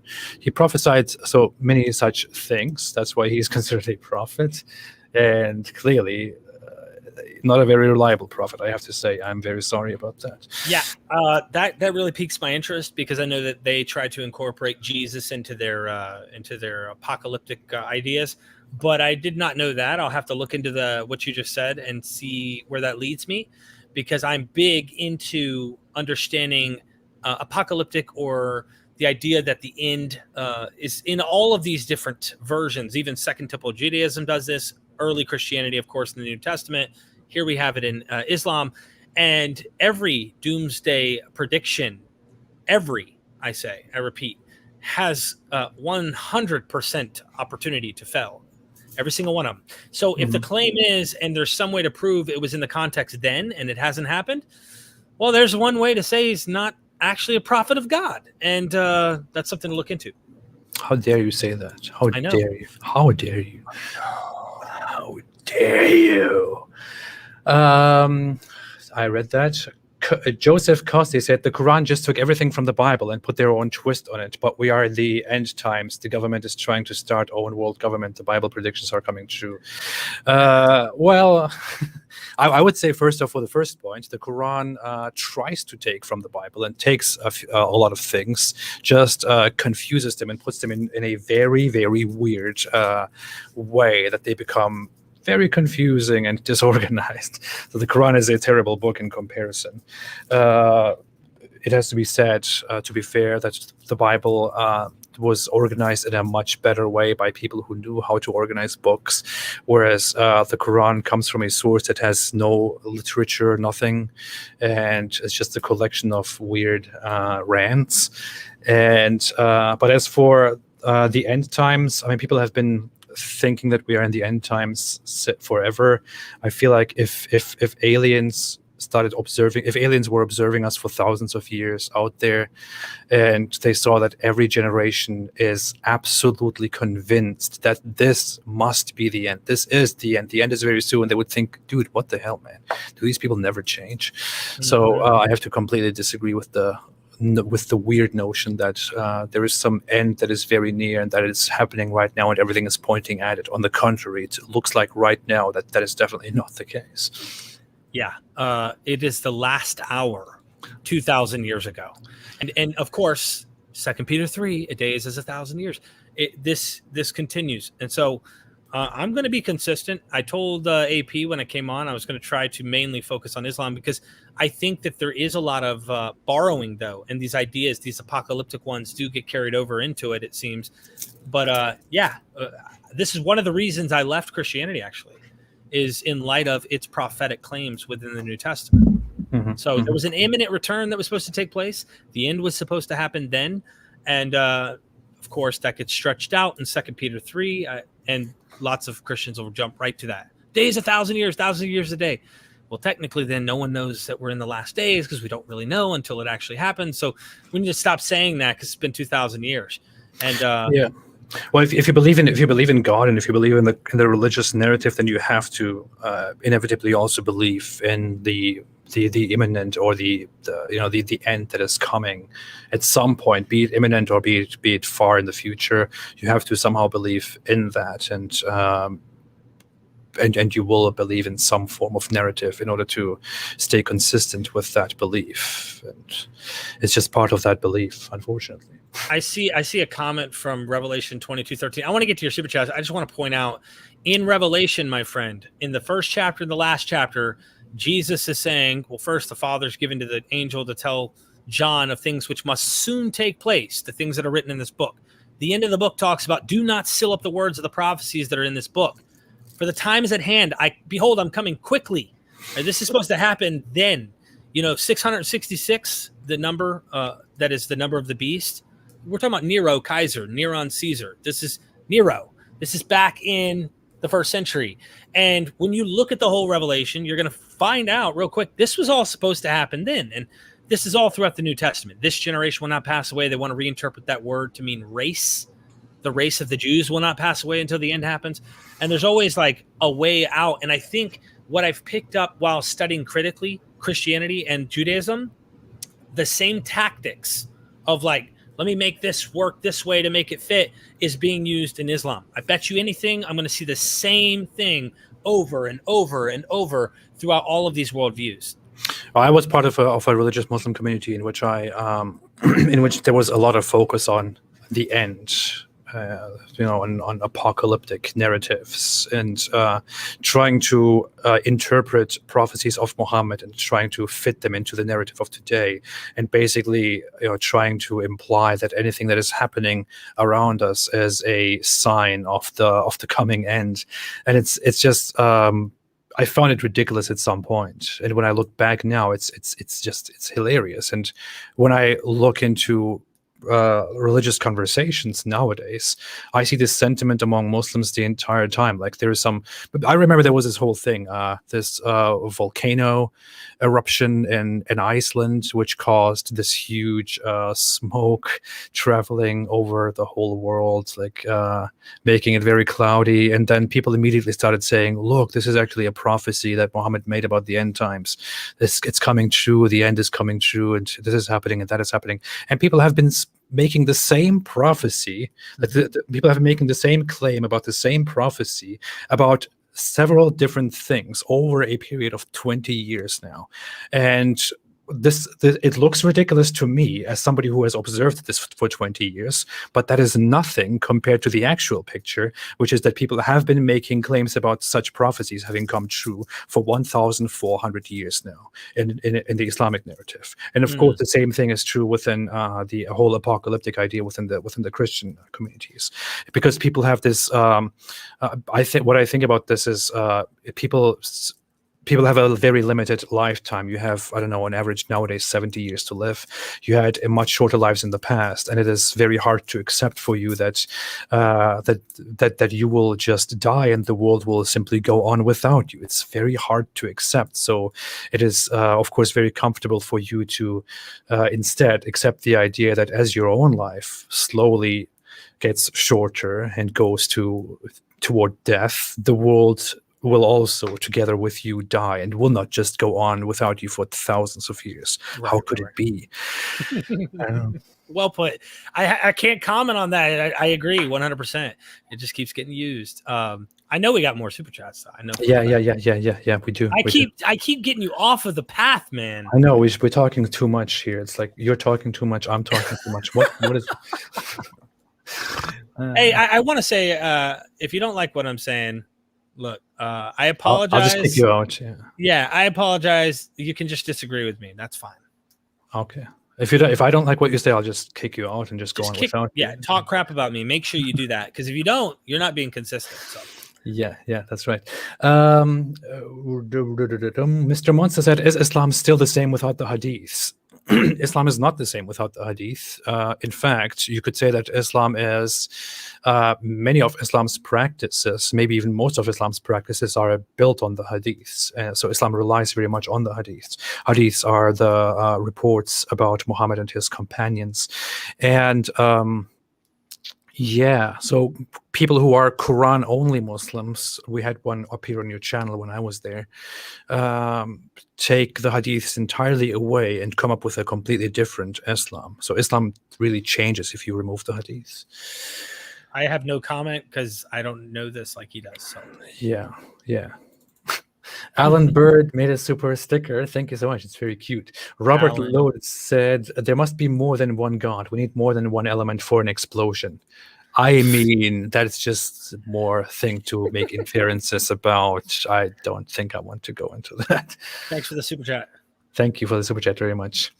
There's just one thing which is okay. I will not drag this now.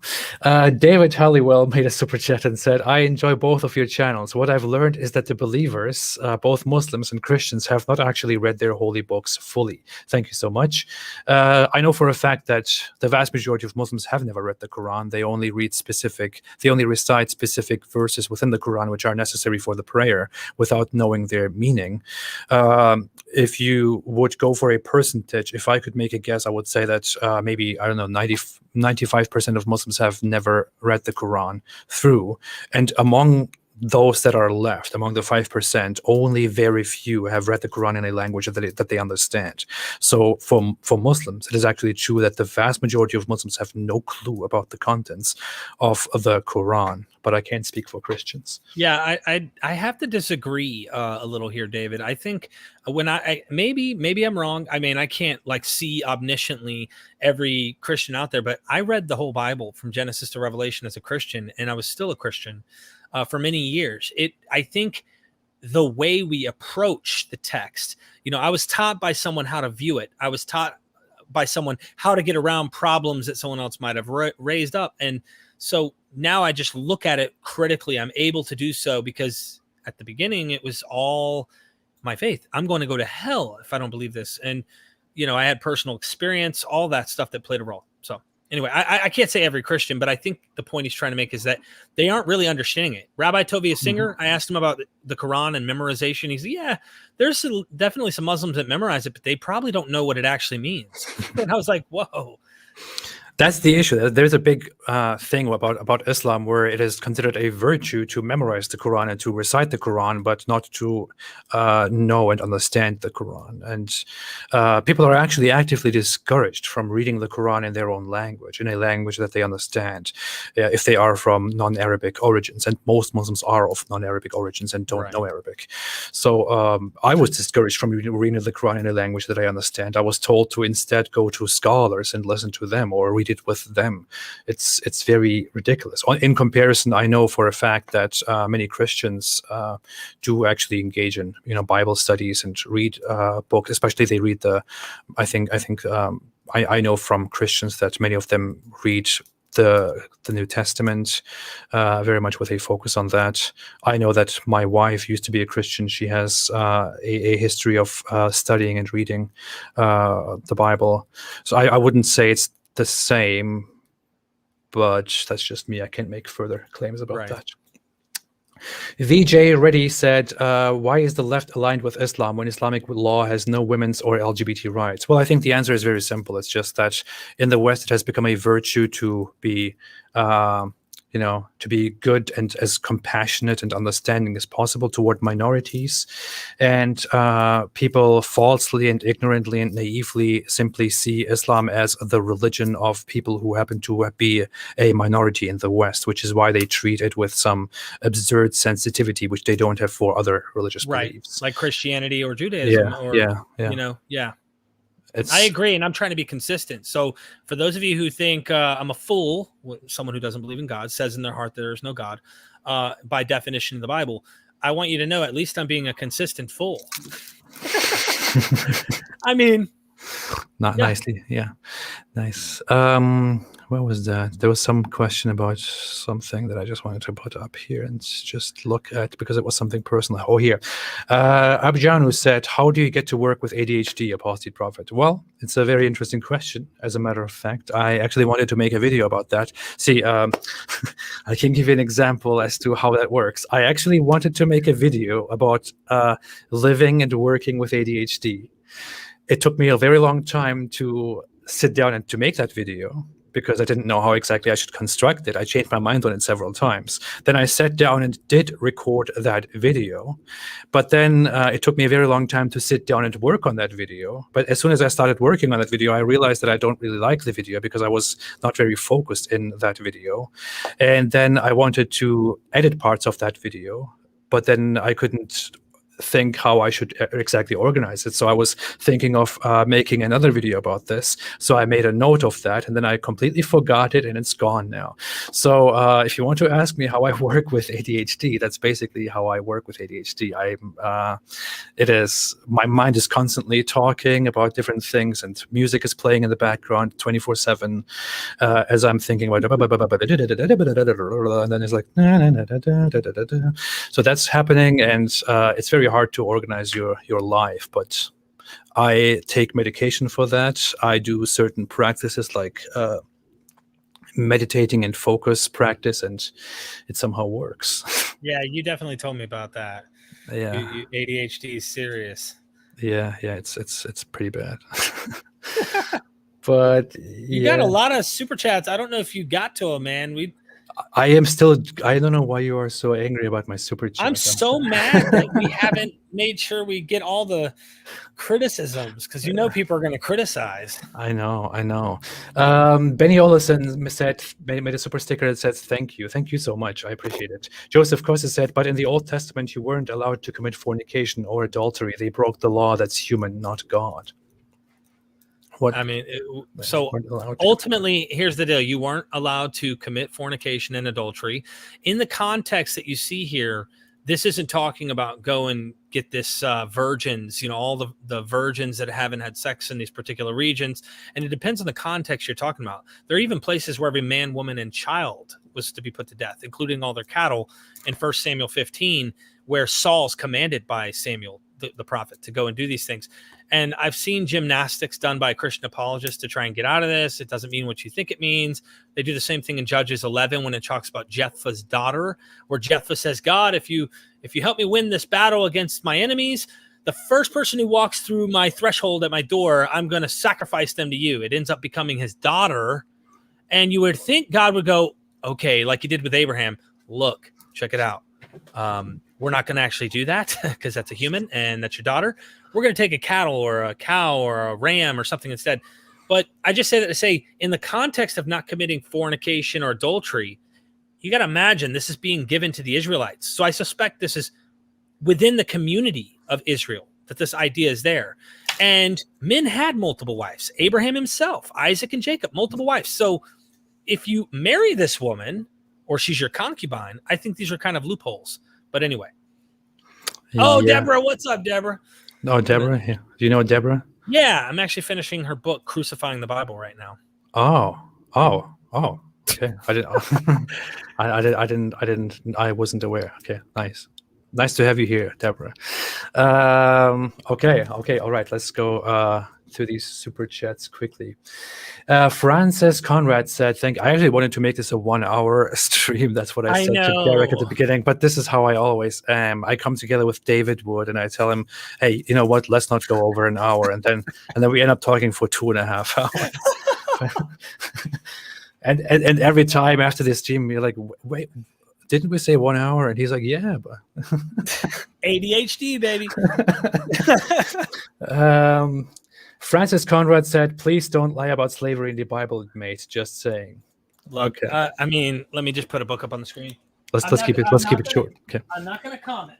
I'm just going to show you a book that you should read. My PhD here. I don't know if they could see that or not. Did the Old Testament endorse slavery? And of course, this is Dr. Joshua Bowen. I've done countless videos of this on the Old Testament. Not going to lie, it was ugly. It is what it is. But we're not sitting here judging that in its context. We're saying, don't use this book as your moral standard, acting like it's all-knowing and all-powerful and for all times, like you talk about Islam, and you're going to push it down into today. Anyway, enough said. Yeah, TP Bear said, I love these short live streams. Thank you, TP Bear. Yeah. Oh, yeah. Sarah said 3 hours later. Yeah, that's how it goes. Mind, Body, Soul Cleanse said, if Jannah exists, so if the Islamic heaven exists, how is it possible to have enough space for all Muslims who die since the beginning of time? For example, if 1 billion Muslims die plus 72 virgins per death, then 72 billion people in Jannah every 100 years. What?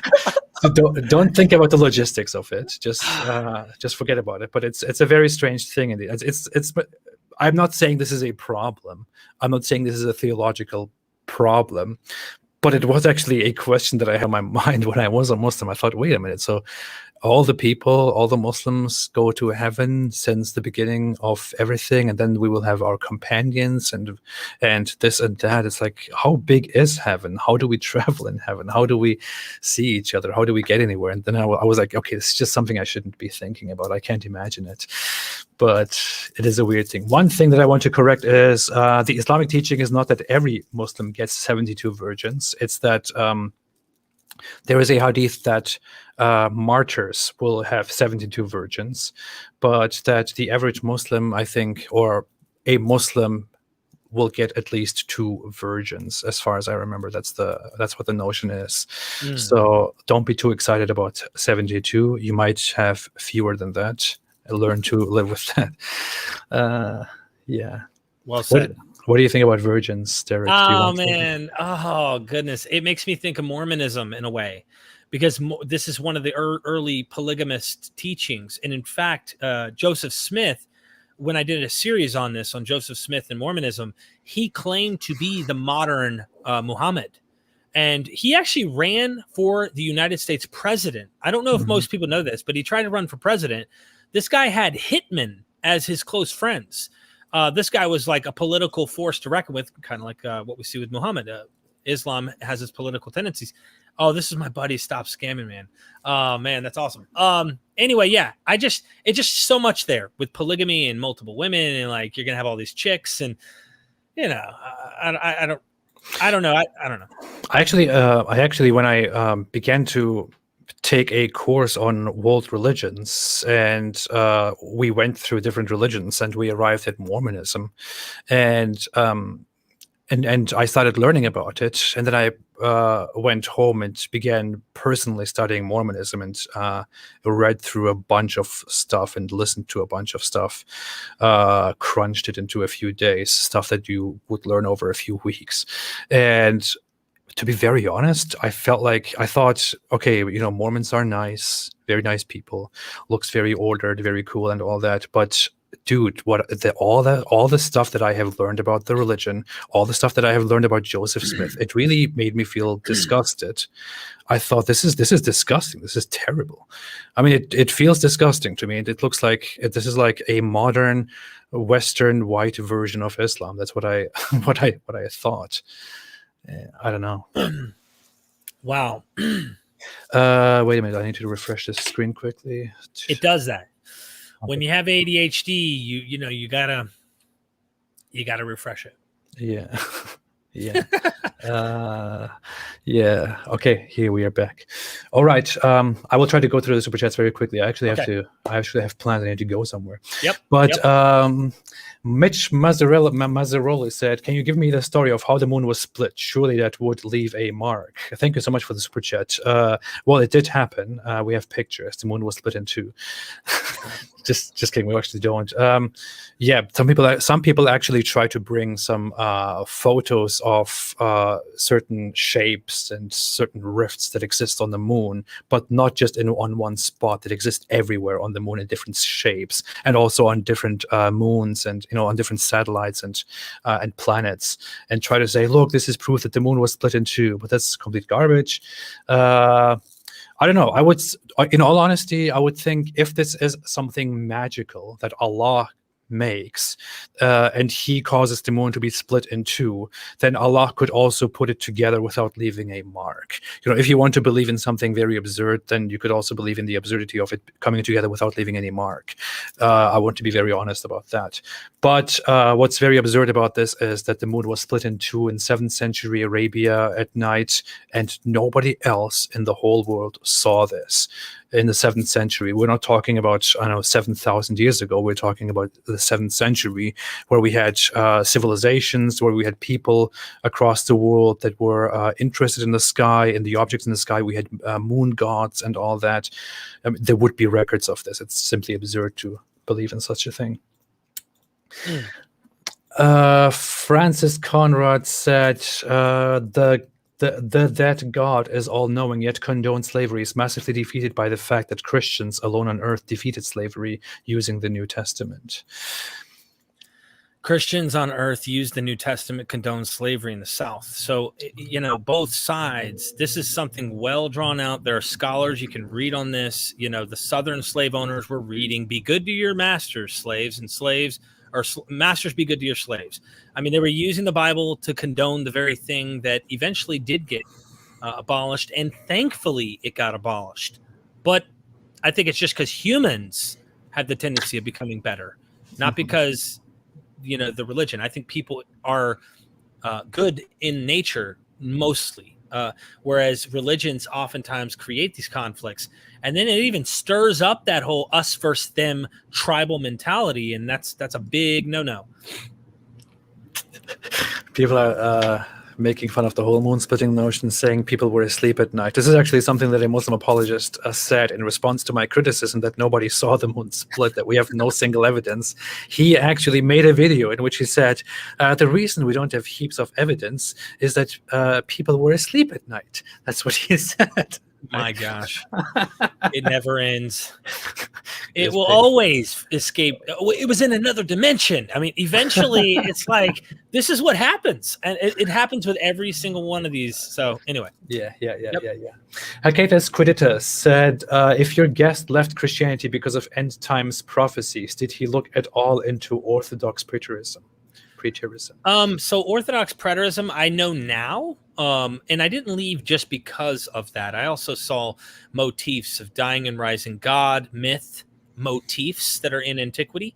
There was a lot that made me go, what is the prior probability that this Jesus is the one and true way? So I looked into that. But as far as Orthodox preterism, I didn't dive into that till after I had left.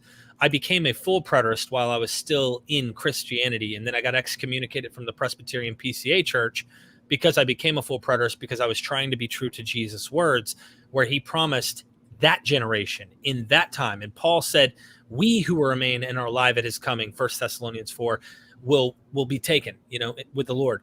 Paul thought it was going to happen in his own lifetime. And I think that later on it changed. So anyway. Yep. Okay, stop bashing Christianity, please. Greg Kanowitz said in a super chat, thank you so much. MBS is trying to get rid of 90% of all hadiths. Are we talking about the Saudi prince here? It's trying to get rid of 90% of all hadiths. Is that a thing? I don't exactly know anything about that. I haven't been following any of the things that are happening, but that sounds interesting. Abby Duduke, yeah. Okay, said, AP, I request you to call Sashwala to your channel. He will take discussion to the next level. YouTube channel is called Dystopia to Reason. I don't know who or that is, but I will see. I will look. Thank you so much. Stop Scamming Man made a super chat. Thank you so much, Stop Scamming Man, as always. And said, apologists try to defend Aisha's age, claiming no one had a problem with such in ancient times. The Proto-Gospel of James, which can be read in Bart Ehrman's book, Lost Scriptures, paints a very different picture. I have personally acquired that book. the infancy gospel. I haven't read it through yet. I'm really interested. I want to look into that sometime because there are some connections made between the proto-evangelical gospels and Islamic narratives. It is said that Islam borrowed some stories, made up stories from those apocryphal gospels. And I really want to look into that. But thank you for the information. I'll check it out. Stop scamming. Zathinian made a super chat and said, AP, would you be able to list the things that help you with severe ADHD from a fellow creative sufferer? Thank you so much. Stay strong. Well, I don't know. I wanted to make a whole video about this stuff, but you're asking someone who's dealing with ADHD to tell you all the things that help him with ADHD in the moment. And it's ironic, but I do a lot of fidgeting. I recently got myself some fidget things. I don't have that here, but I actually have this cube that has these buttons around that I use and push with me. That actually really helps me focus on something that I'm doing. I, as said, have these beads here that I use for meditation and for other things. Meditation really helps. Taking a time during the day and simply doing nothing really helps, because we are in a time where you are constantly doing something, constantly looking at a screen, constantly engaging in something. There is many people don't ever do nothing, and that's really bad. You should be taking a break from stimulation and from all that during the day, and that really helps calm down and become more focused on the day. Organizing your thoughts. I personally eventually had to go with taking meditation. So I do take a stimulant for ADHD, which calms me down and which makes me able to focus on the conversation that I'm having. Otherwise, I would be all over the place.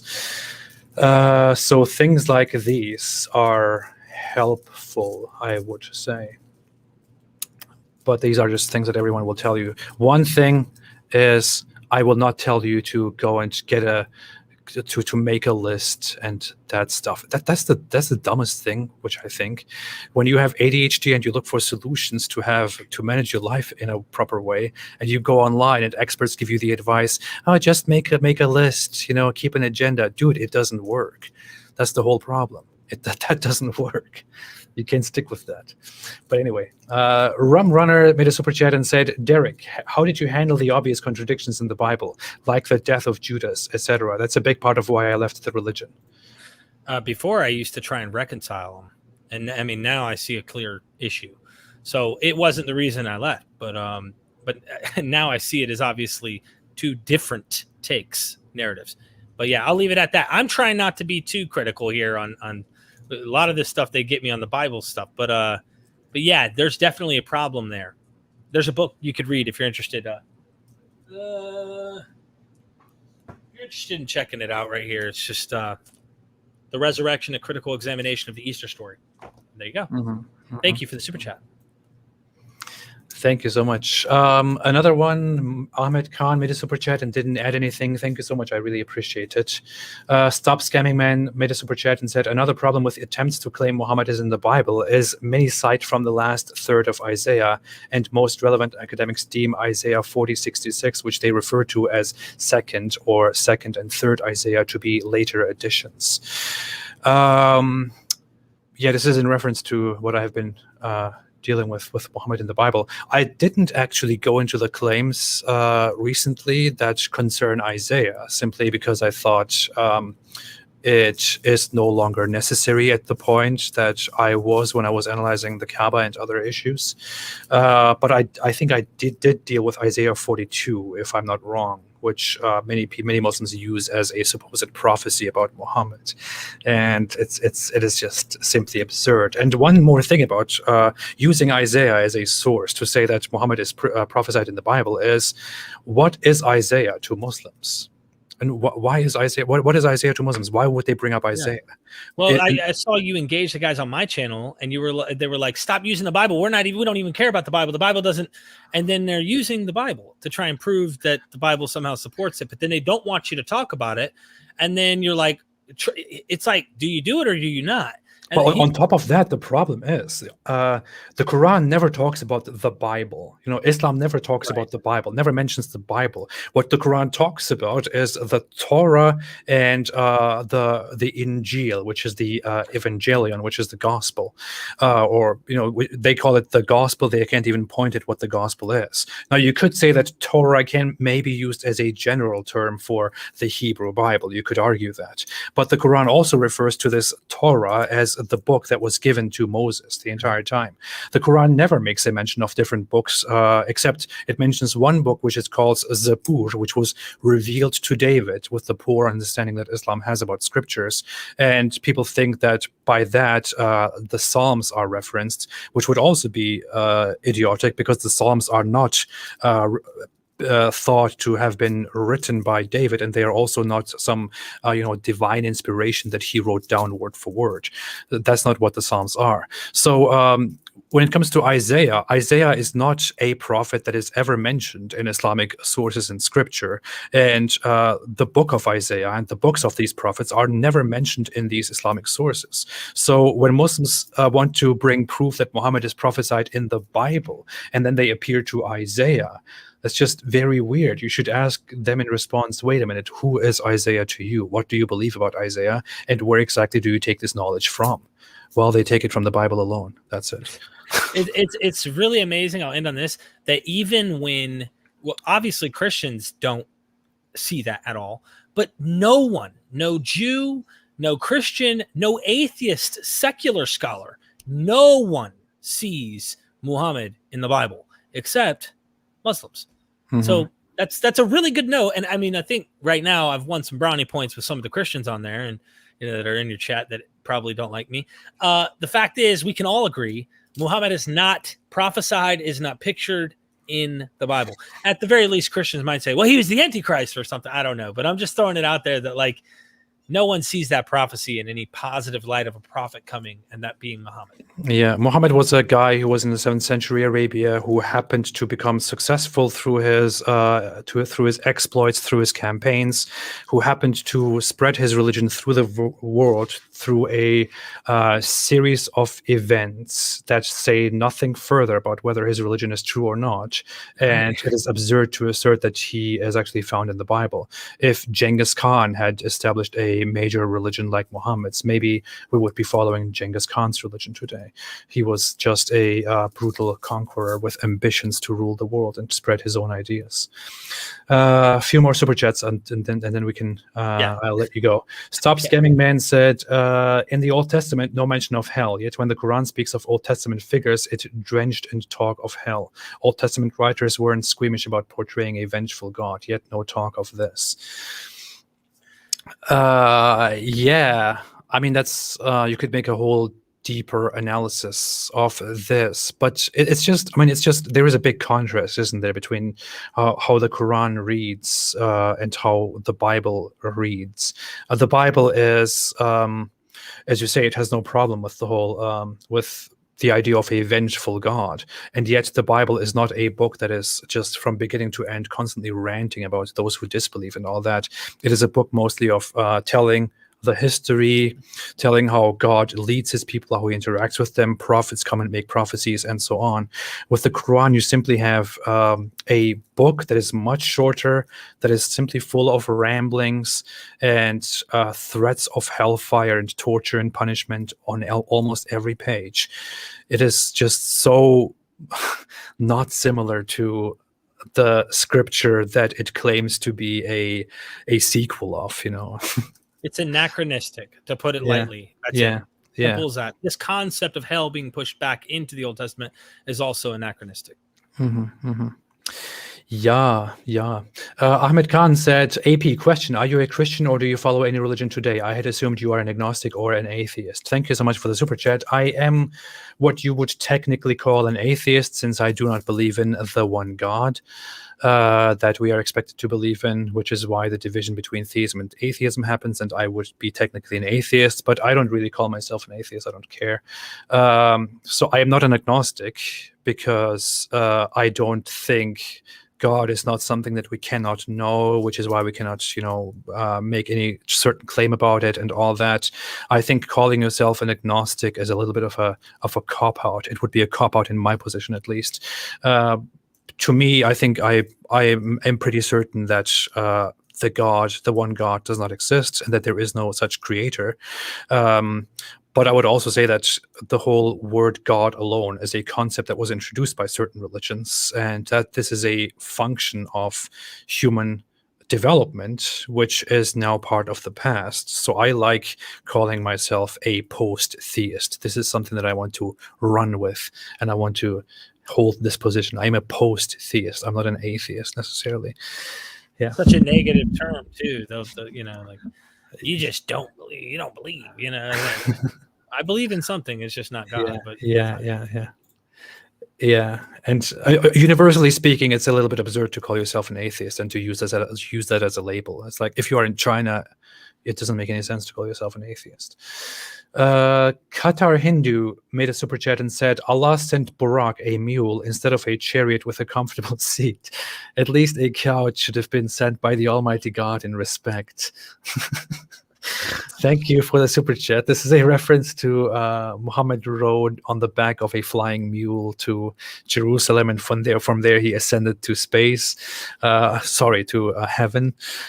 Space doesn't exist in Islam, and he rode on the back of a weird mule that he also tied to the wall of a place in Jerusalem so it doesn't fly away.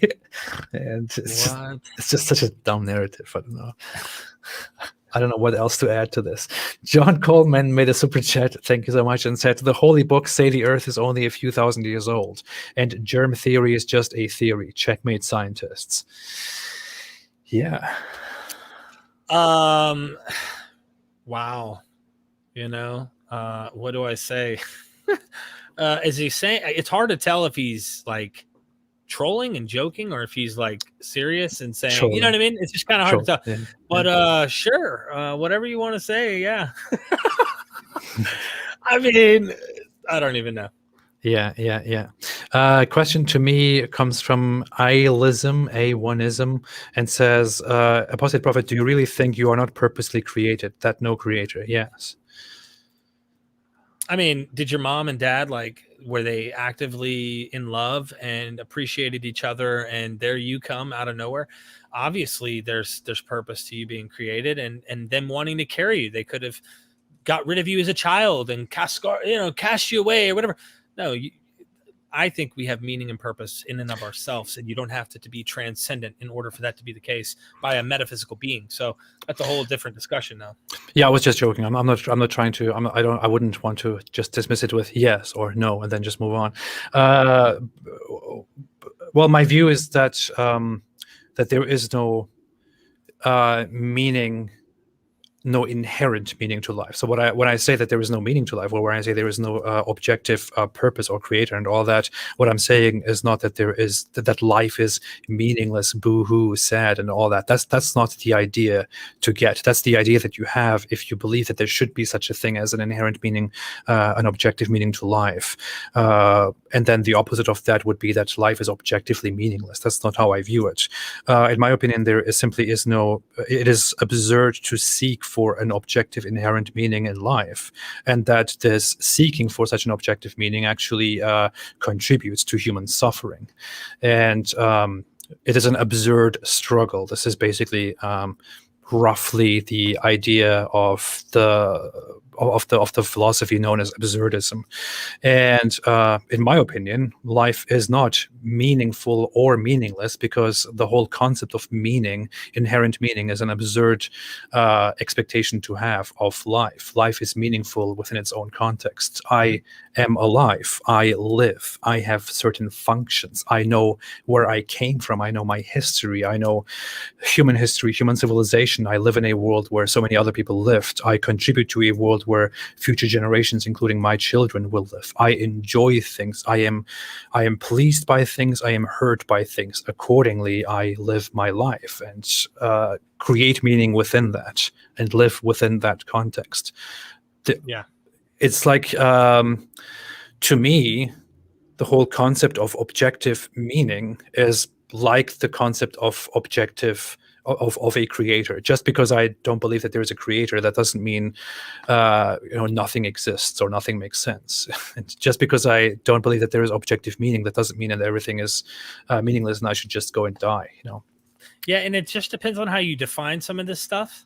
Obviously, it would be subjective, but I've been looking little at a time here into the morality issue and seeing how evolution and how we as humans, a lot of these philosophers that are big into morality, they'll make the statement of objective morality, but what they mean by that is, is it progressing in a positive way towards humans, that we're not harming one another? And it gets really, really down into some interesting analogies. Like an example is, guy gives this example about morality where there's a person on the railroad tracks, there's one person and then there's five, and you can change the track and the railroad's going to run over and kill one person versus killing six, but you have to physically change the track yourself. So you're actually unintentionally, well, kind of intentionally, killing the one to save five or six.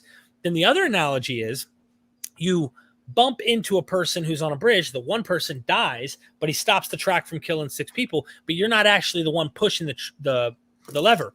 Which one's moral in that? And they did this like status here where most of the people said the first person who intentionally did it, they couldn't do it because they were like, that's immoral. But the other guy who's like accidentally bumps him in order to save the 5 or 6 people, they were like, okay, 20% were like, okay, we could do that. 80% were like, no. You know what I mean? The interesting point is, all I'm trying to get at is it's all perception and it's culturally related. Evolution plays a huge part. And I know people in the chat that are definitely from the religious background would not even accept this. It's a theory, but do they even know what that means in science? Theory doesn't mean that it's not something that's valid or has facts based off of it. This is something that's been tested and really scrutinized. So it's something worth looking into. But when your book tells you you are fearlessly created in the image of your God, of course you're not going to think, well, is it possible I evolved? But there are Christians who do. William Lane Craig, you've got Christian YouTuber, what is his name? Michael Jones with, I can't remember his actual channel. I've interviewed with him before, but there's a lot of Christians who accept evolution. They just call it theistic. I'm so sick of hearing the whole moral dilemma scenario. You're probably tired of hearing the whole, yeah. I learned it. I mean, I heard about this. I went through the same thing in several different courses, and then I went through the same thing again in different fields. I'm like, oh my God, how often will I have to hear this again and again? I'm nothing against the point. It's just it gets so, yeah. Well, hey, look, Dr. Joshua Bowen is in the chat. Digital Hammurabi. Really? He just super chatted. Right oh there. My God. Hey, Digital Hammurabi is Dr. Joshua Bowen. He's a scholar, a PhD holder in Assyriology, right? Yeah, he's got Hebrew Bible, ancient Near East, Assyriology. He can read Sumerian. The guy's all over it. He's the guy who brought the book up earlier about slavery in the Old Testament. Mm-hmm. And then also he's got another book, The Atheist Handbook to the Old Testament. He's written How to Learn Sumerian. Like, the guy's all over the place. You got to have him on, by the way, I will. To deal with Old Testament context so that you can kind of eradicate the 7th century AD notions that somehow I talked to him. I definitely want to work together with Dr. Joshua Bowen in terms of analyzing certain claims that Islam makes and that Muslim apologists have presented within the context of that, analyzing Old Testament texts and contexts. And also, I think if you're listening right now, very nice to have you here, by the way. I would love to definitely talk about certain things that I have brought up before in conversations, which is that in Islamic scripture, Islamic scripture has made a lot of borrowings from Mesopotamian, from Middle Eastern, from Sumerian beliefs about the natural world. And you can find a lot of traces of those within the Quran, which basically depict a flat earth. And I don't want to get you in trouble, but but I would like to definitely talk with an expert on these matters. That would be very nice. I did a video with him on that, on the flat earth. He actually commented again. He says, that's very generous. If you look in the chat, And by the way, I'm not a mythicist, in case anyone's asking, Caleb. But I want you to know that I lean that there was a historical Jesus, just so you know. But someone asked. Yeah, I talked with Dr. Abone on the whole issue with Paran and Becca and Mecca, all those claims that I made a video about yesterday. And we did actually agree to come together and to talk about those as well. So I'm very excited about that. He's a good guy, and I think your Christians that watch will actually appreciate what he's bringing to the table, because he knows how to stick in a subject, unlike me. I jump and I go to use analogies in Christianity, and he'll be like, okay, in the Hebrew Bible, in its context, in the Old Testament, this is what it's saying, this is what it's about. And that in and of itself will automatically kind of debunk, if you will, any other notions. And that's what I love about Dr. Josh.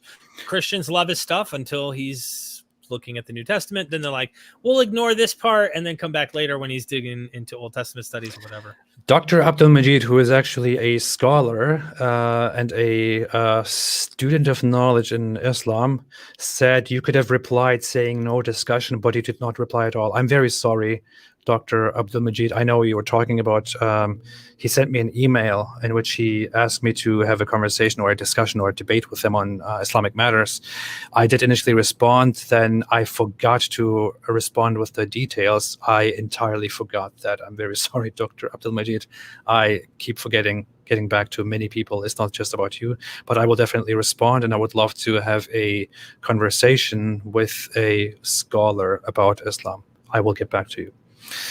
That said, okay, let's read the final super chats here, and then let's end this supposed 1 hour live stream. Dre Day, I don't debate. I have conversations with people, but I don't debate. Just letting them know. Yeah. Sid Dave said, does AP think Muhammad may have been some kind of a nominal Christian at some point of time? He clearly misunderstood the Trinity. I don't think. I think that he was just influenced by Christians. I think he was influenced by Christians around him, by Christian thoughts. Muhammad was, according to the Islamic narrative, even a trader who, in his childhood and in his youth, traveled through the region as a trader, and traveled from Mecca or from Medina to through the Middle East to places around modern day Syria and Turkey that had significant Christian populations and people from all kinds of different religious backgrounds. So he probably did learn certain things from people of other religions, and that's where he gets his influence from. He was a person who didn't like his environment, who didn't like his own culture. He was against his local religions, and he created a syncretic religion that consists of pre-Islamic, pagan, polytheistic ideas and practices combined with Abrahamic ideas and practices. That's how I view it. That's what I see so far from what I've read from scholars. Thank you. That means I'm right. John D made a super chat and said, AP, what do you think about Dan Gibson's theory about Petra being the holy city of Islam described in the Hadiths? I have said several times before, I don't agree with it. I don't think it's a very strong theory. I appreciate the efforts, however, and I see how some parts of the studies may point at such a direction, and why they may be confusing and contradictory within the Islamic narrative altogether. But I think that there are too many sources within Islam that make it hard to believe that Islam or that Muhammad was actually in Petra instead of in some insignificant place like Mecca, where he could have successfully built his empire. I'm sorry, I'm becoming unable to talk. We've been going for too long. But that's what I think. I would like to definitely have a discussion with Dan Gibson and also with Jay Smith about these issues and go into them myself. I have not yet had the. Is he on YouTube? Jay Smith is. Okay, I know Jay Smith. He often appears on other people's platforms. Dan Gibson is the guy who presented the whole documentary about Petra being Mecca. You should watch that. Okay. I'll check it out. I mean, obviously, I get many sources. I don't draw a conclusion. One of the reasons I don't debate, just letting our friends know, is because I'm not an authority. And I've done like debates in the past and arguing, and usually it's my thing's bigger than your thing. That's what it's always about. It's not really... to me, I'm more about actually inquiring on the information and not just pulling it out, measuring it. You know what I mean? Yeah, what Derek is trying to say is my ideas are bigger than your ideas. Let's not misunderstand what's being said here. You're crazy. Haketas Quidditas made a super chat and said, Daniel 12:2 has hell in Old Testament. Perhaps not what modern day pop Christianity believes, but that's no problem to historically informed Christianity. Yeah. I mean, I have no problem with a Second Temple Judaism late in the day, 2nd century BC, probably 171 BC being written. You know, by then you have Hellenistic ideas, Persian ideas, all of these things. I have no problem. Zoroastrianism had hell, but it definitely develops. By the time you get to Dante, there's levels, and you know he's got his enemies in each level. So yeah. And as far as I understand it, as far as I've seen it from rabbinic Jewish sources so far, where I have read from or listened to Jewish scholars, to rabbis, it's the whole idea of hell is implied and is more extensively dealt with in Jewish texts that developed later, and they have a different idea of what hell actually is and of what kind of a purpose hell serves. It is, I mean, the function of it is a little bit different from the function it has in Christianity or even in Islam, but it does exist in their beliefs. Well put. As far as I know, I don't know if it's well put. Maybe it's no. I think it's definitely anachronistic. The development of it carries on. It just becomes something more. It takes on its own forms. And you do see that happening throughout Christianity as well. I think our friend who actually super chatted this talks about, notice how he says, no problem to historically informed Christianity, right? So I think what he's saying is primitive. You go back, they have no problem with hell, but he even admits later developments of it take on a myth of its own. So, yeah. Somebody keeps saying in the chat, Apostate Prophet, are you turning into Morpheus? And I don't understand if this is a reference to mythology or if this is a reference to Matrix. If it is a reference to Matrix, then I want to strictly disapprove of that. When I see people make Matrix references, I want to just ban them without question. Why? You don't like the Matrix? I always found it very, very tacky, and I couldn't ever sit through watching even, ADHD. Blame it on the ADHD. No, I just feel like it's so highly overrated. I know I know many people, even the most intelligent and smart and informed people, will hate me for this, but I just feel like it's very, very overhyped and overrated. I don't know. Digital Hammurabi. Oh yeah, we saw that. Ridvan and Derek together catching it live. Thank you so much. I've actually been accused already of never being a Christian in your chat. Appreciate the that's good compliments of everybody in the chat here. This yeah. I'm teasing. I know why they say that, but yeah. See, when people say red pill, I'm like, please stop. But I actually liked the Matrix. But anyway, that's enough said. Yeah, I will never invite you back again. Don't ban me. I will never have you here again. We're done. No, thank you so much, Derek, for joining me. It was great to talk to you, and thanks everybody for the comments, contributions. There is one more super chat from Erkin Alpgune. I cannot see what it says. Oh, it doesn't say anything. But thank you so much for that. I appreciate it. And finally, John D says, AP, what do you think about the controversy of the 31 different versions of Quran brought by Hatun Tash? I don't exactly know what she did, what she brought forth. It is a matter that I'm kind of postponing before I want to in-depth go into that. I'm dealing with a lot of different things right now, but it is definitely a problem to the narrative of Islam. Yeah. Interesting. John D comes from MythVision as well, by the way. A lot of these people are coming in over. That's cool. Cool to see you, MythVision. Thank you for coming and showing my boys some support. Hit that subscribe button. Hit that bell. Thank you. Honest commenter said, AP, I'm a big fan. I just wanted to highlight that your argument about Kaaba not mentioned in other history books is a fallacy from silence. No, it's not. I'm sorry, it's not. Silence is not always a fallacy. It is not necessarily always a fallacy. If that was indeed the case, if if argument from silence or argument from ignorance, whatever you want to call it, was always bad, was always a fallacy, then you could reduce this to an absurd example and could also confirm that in that absurd example, it would also be a fallacy. For example, I don't know, my mind is very clouded right now. I can't come up with an absurd example, but somebody wants to make an inspection of my home and wants to clear my home of termites, and then finds out that there are no termites, and then leaves and says, okay, I didn't have to do anything because there were obviously no termites in your home. And I would then say, well, that's not true, because just because you didn't see any, that doesn't mean there are none. So you should go back and do your work. And that would be a very dumb thing to do. Terrible example, I know, but if it was 2 hours ago, I'd probably be able to come up with a better example. But point being, silence is not always bad, and it's not always a fallacy. It is very often a proper argument. On top of that, what I am doing with the entire Kaaba argument is not necessarily presenting proof that Islam is absolutely wrong.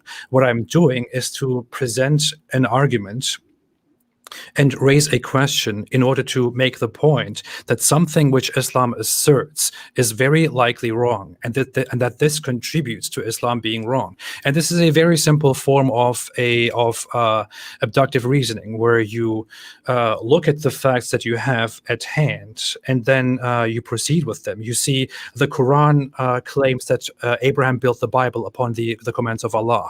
The Quran says that Allah told Abraham that people will come from every distant past, and they will worship, and they will do this and that. Based on these ideas, it is also the Islamic claim that Mecca is the mother of cities, that it was highly important, and so on. Based on these ideas, you would then expect that you would find the Kaaba within Abrahamic tradition, within Abrahamic history, within Abrahamic scripture, connected to Abraham. You could find traces of this in the world, of people coming to the Kaaba, and you could find that Mecca is indeed historically significant. But when you look at the facts, you see that Mecca is completely insignificant and unknown until around the emergence of Islam. You see that the Kaaba has nothing to do with the Abraham that we have. You see that Christians and Jews have no knowledge of this issue at all. And on top of that, you also find that Islam does mostly approve of the biblical narrative on Abraham, but tries to make an assertion that Abraham did build the Kaaba and that this was central to him.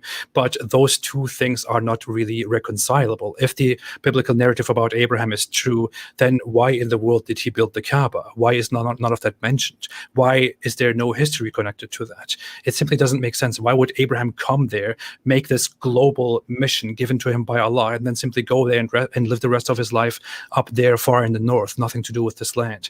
Looking at all of these facts, it seems that the most likely explanation is that Islam simply makes claims that cannot be backed up, and the most likely explanation is that Islam's claims are false. Otherwise, please come forth and prove the opposite. That is what is being made here. This is a simple form of abductive reasoning that I think can be done in a very simple and easy way. I want to give another example of this just briefly. Joseph Smith came out of a Christian household from the Burned Over district in New York. When he got older, and of course the cult comes on, he has this story, where he's found these gold plates, and the angel Moroni showed it, and God the Father and Jesus appeared to him, and all these things. He then has this revelation, and he says the Native Americans are actually Israelites, the lost tribes of Israel who came over. And I think it's in Wooden Submarine, something like that. I'm not being funny. This is like really something he believed. And if you know the historical situation, people were really looking all over the world for the lost tribes of Israel. And they started thinking maybe some of these other ethnic groups are the lost tribes. So Joseph Smith, reading the Bible and the cultural context, is now reaching back and comes up with this anachronistic narrative that even the Garden of Eden was somewhere in America. All of this stuff, all they're doing is they're looking at previous narratives, and then they're assuming theirs goes way back. It's the same thing, it's the old trick. It's happened in all of the religions. They keep going back, and it goes way back into antiquity, and somehow they're laying claim to this truth. What's more probable, what AP is saying, or what they're saying is actually factually true without any evidence to say it's true? I mean, did you not know that pink elephants rule the universe in the invisible metaphysical realm? Well, you can't prove it's not true. It's true. And I make the assertion with no evidence. It can be falsified out the gate without any, like, there's no evidence to the claim. So you might as well just have it as something like, you have no reason to believe pink elephants rule the universe. So it's ridiculous to make that as an assumption that somehow this claim is still useful. It's not. If you don't have any archaeological evidence, any textual evidence prior to the 7th century AD where this claim is going on all the way back in antiquity, or it doesn't even have to go all the way back, but at least something before 7th century AD, I gave an example on Derek's channel before, and you could argue that this is an absurd example, but that exactly is the point. I am trying to reduce it to the absurd in order to make a point, to say that silence, that silence is not necessarily fallacious. I said there, you could come forth and argue that there was once a temple in Germany at the heart of Europe 1,500 years ago or 2,000 years ago, and we know a lot about things that were there in Europe 2,000 years ago or 1,500 years ago. You could argue that there was once a temple in Germany 2,000 years ago, and that humans from around the world would come to this place in worship because this was the first place built for God, and people invited mankind, and mankind came from all kinds of distant places to this temple in Europe. You could make this assertion. Yeah. And I could go ahead and say, you know what, that's very dumb, that's absurd, that's false. I mean, that's obviously stupid. We know about Europe, and we know that this is not the case. If this was the case, we would have heaps of evidence about this. We would heaps of evidence of people writing about this, telling about this. We would have archaeological evidence about this, but we have nothing. It is absurd to believe in such a thing. In this case, it is rather absurd to assert that this is a fallacy of an argumentation from silence. This is a very valid objection from silence or from ignorance. And just in the case, as is in the case with the Kaaba. In the Kaaba, with the Kaaba example, silence, ignorance, lack of evidence, and so much contradiction in evidence, so much opposite, so much opposing information is enough reason to entirely doubt the narrative of Islam and to come to the conclusion that the Islamic claim is false, or at least most likely false. And that's a problem. That's why they're trying to get into the valley thing with you. They're trying to go to the Bible. But this very problem we had on our show, when you joined me on my channel, they were saying, like, what are you going to the Bible for? What are you doing? And it's like, dude, I mean, you're making claims. And so what are you going to point to? You're looking at the Quran, the 7th century, 8th century Quran, pointing to back here. Give me something. So some of them are willing to quote the Bible to act like it has some claim, and that's testable. That's something to look for and look at, but it doesn't match what they're saying. And that's why you're going to have a Hebrew scholar come on, Dr. Joshua Bowen, to be able to explain what this valley was, where it was located, what it was meant, all of that to really give everyone what is going on here. I would love it if people could start doing some extensive archaeological research in Mecca, around Mecca. It would be very amazing if the government of Saudi Arabia allowed archaeologists to go there and make some in-depth searches in Mecca. I think that would give us a lot of answers, which is probably also one of the reasons why it's not really done. You're asking for a miracle. I was reading that PDF on that topic, and she was going into the archaeology, and she said that they had to stop digging in these regions, but everything they found archaeologically went back to, in this PDF specifically, Christianity and Judaism. Like, these are the temples that are in this area with certain artwork that comes from the Byzantine, Christian time, of course. So nothing was showing. All it's showing is that there's previous movements that may have had influence, like you said. All right. Okay. That's it. Thank you so much, everybody, for the comments. Thank you so much for the super chats. Thank you so much for watching. Thanks, everybody, for being here. I will see you again very soon on a different stream, on a different video. Thank you so much, Derek, for joining me. I really appreciated this conversation, and we'll do again more in the future. Anything else that you want to add? Ladies and gentlemen, we are MythVision. No, the wrong place. This is Apostate Prophet. Oh, snap! Stay with me. Apostate Prophet. Now, I appreciate it, man. And anyone who likes what I said, if you don't like what I said, don't subscribe to my channel. I'm fair warning. I mean this. I'm sincere when I say this. I do not want people triggered. That's not my goal. I understand how valuable faith is to people, and they think I'm dead wrong. I get it. You don't want to come to my channel, then you don't want to check it out. If you like what I said, come subscribe. You know, it's invitation there. So thanks a lot. Thank you so much. Okay, everybody, thank you so much, and have a fantastic day. And as always, we are, no, just kidding. Apostate Prophet. Stay away from Islam.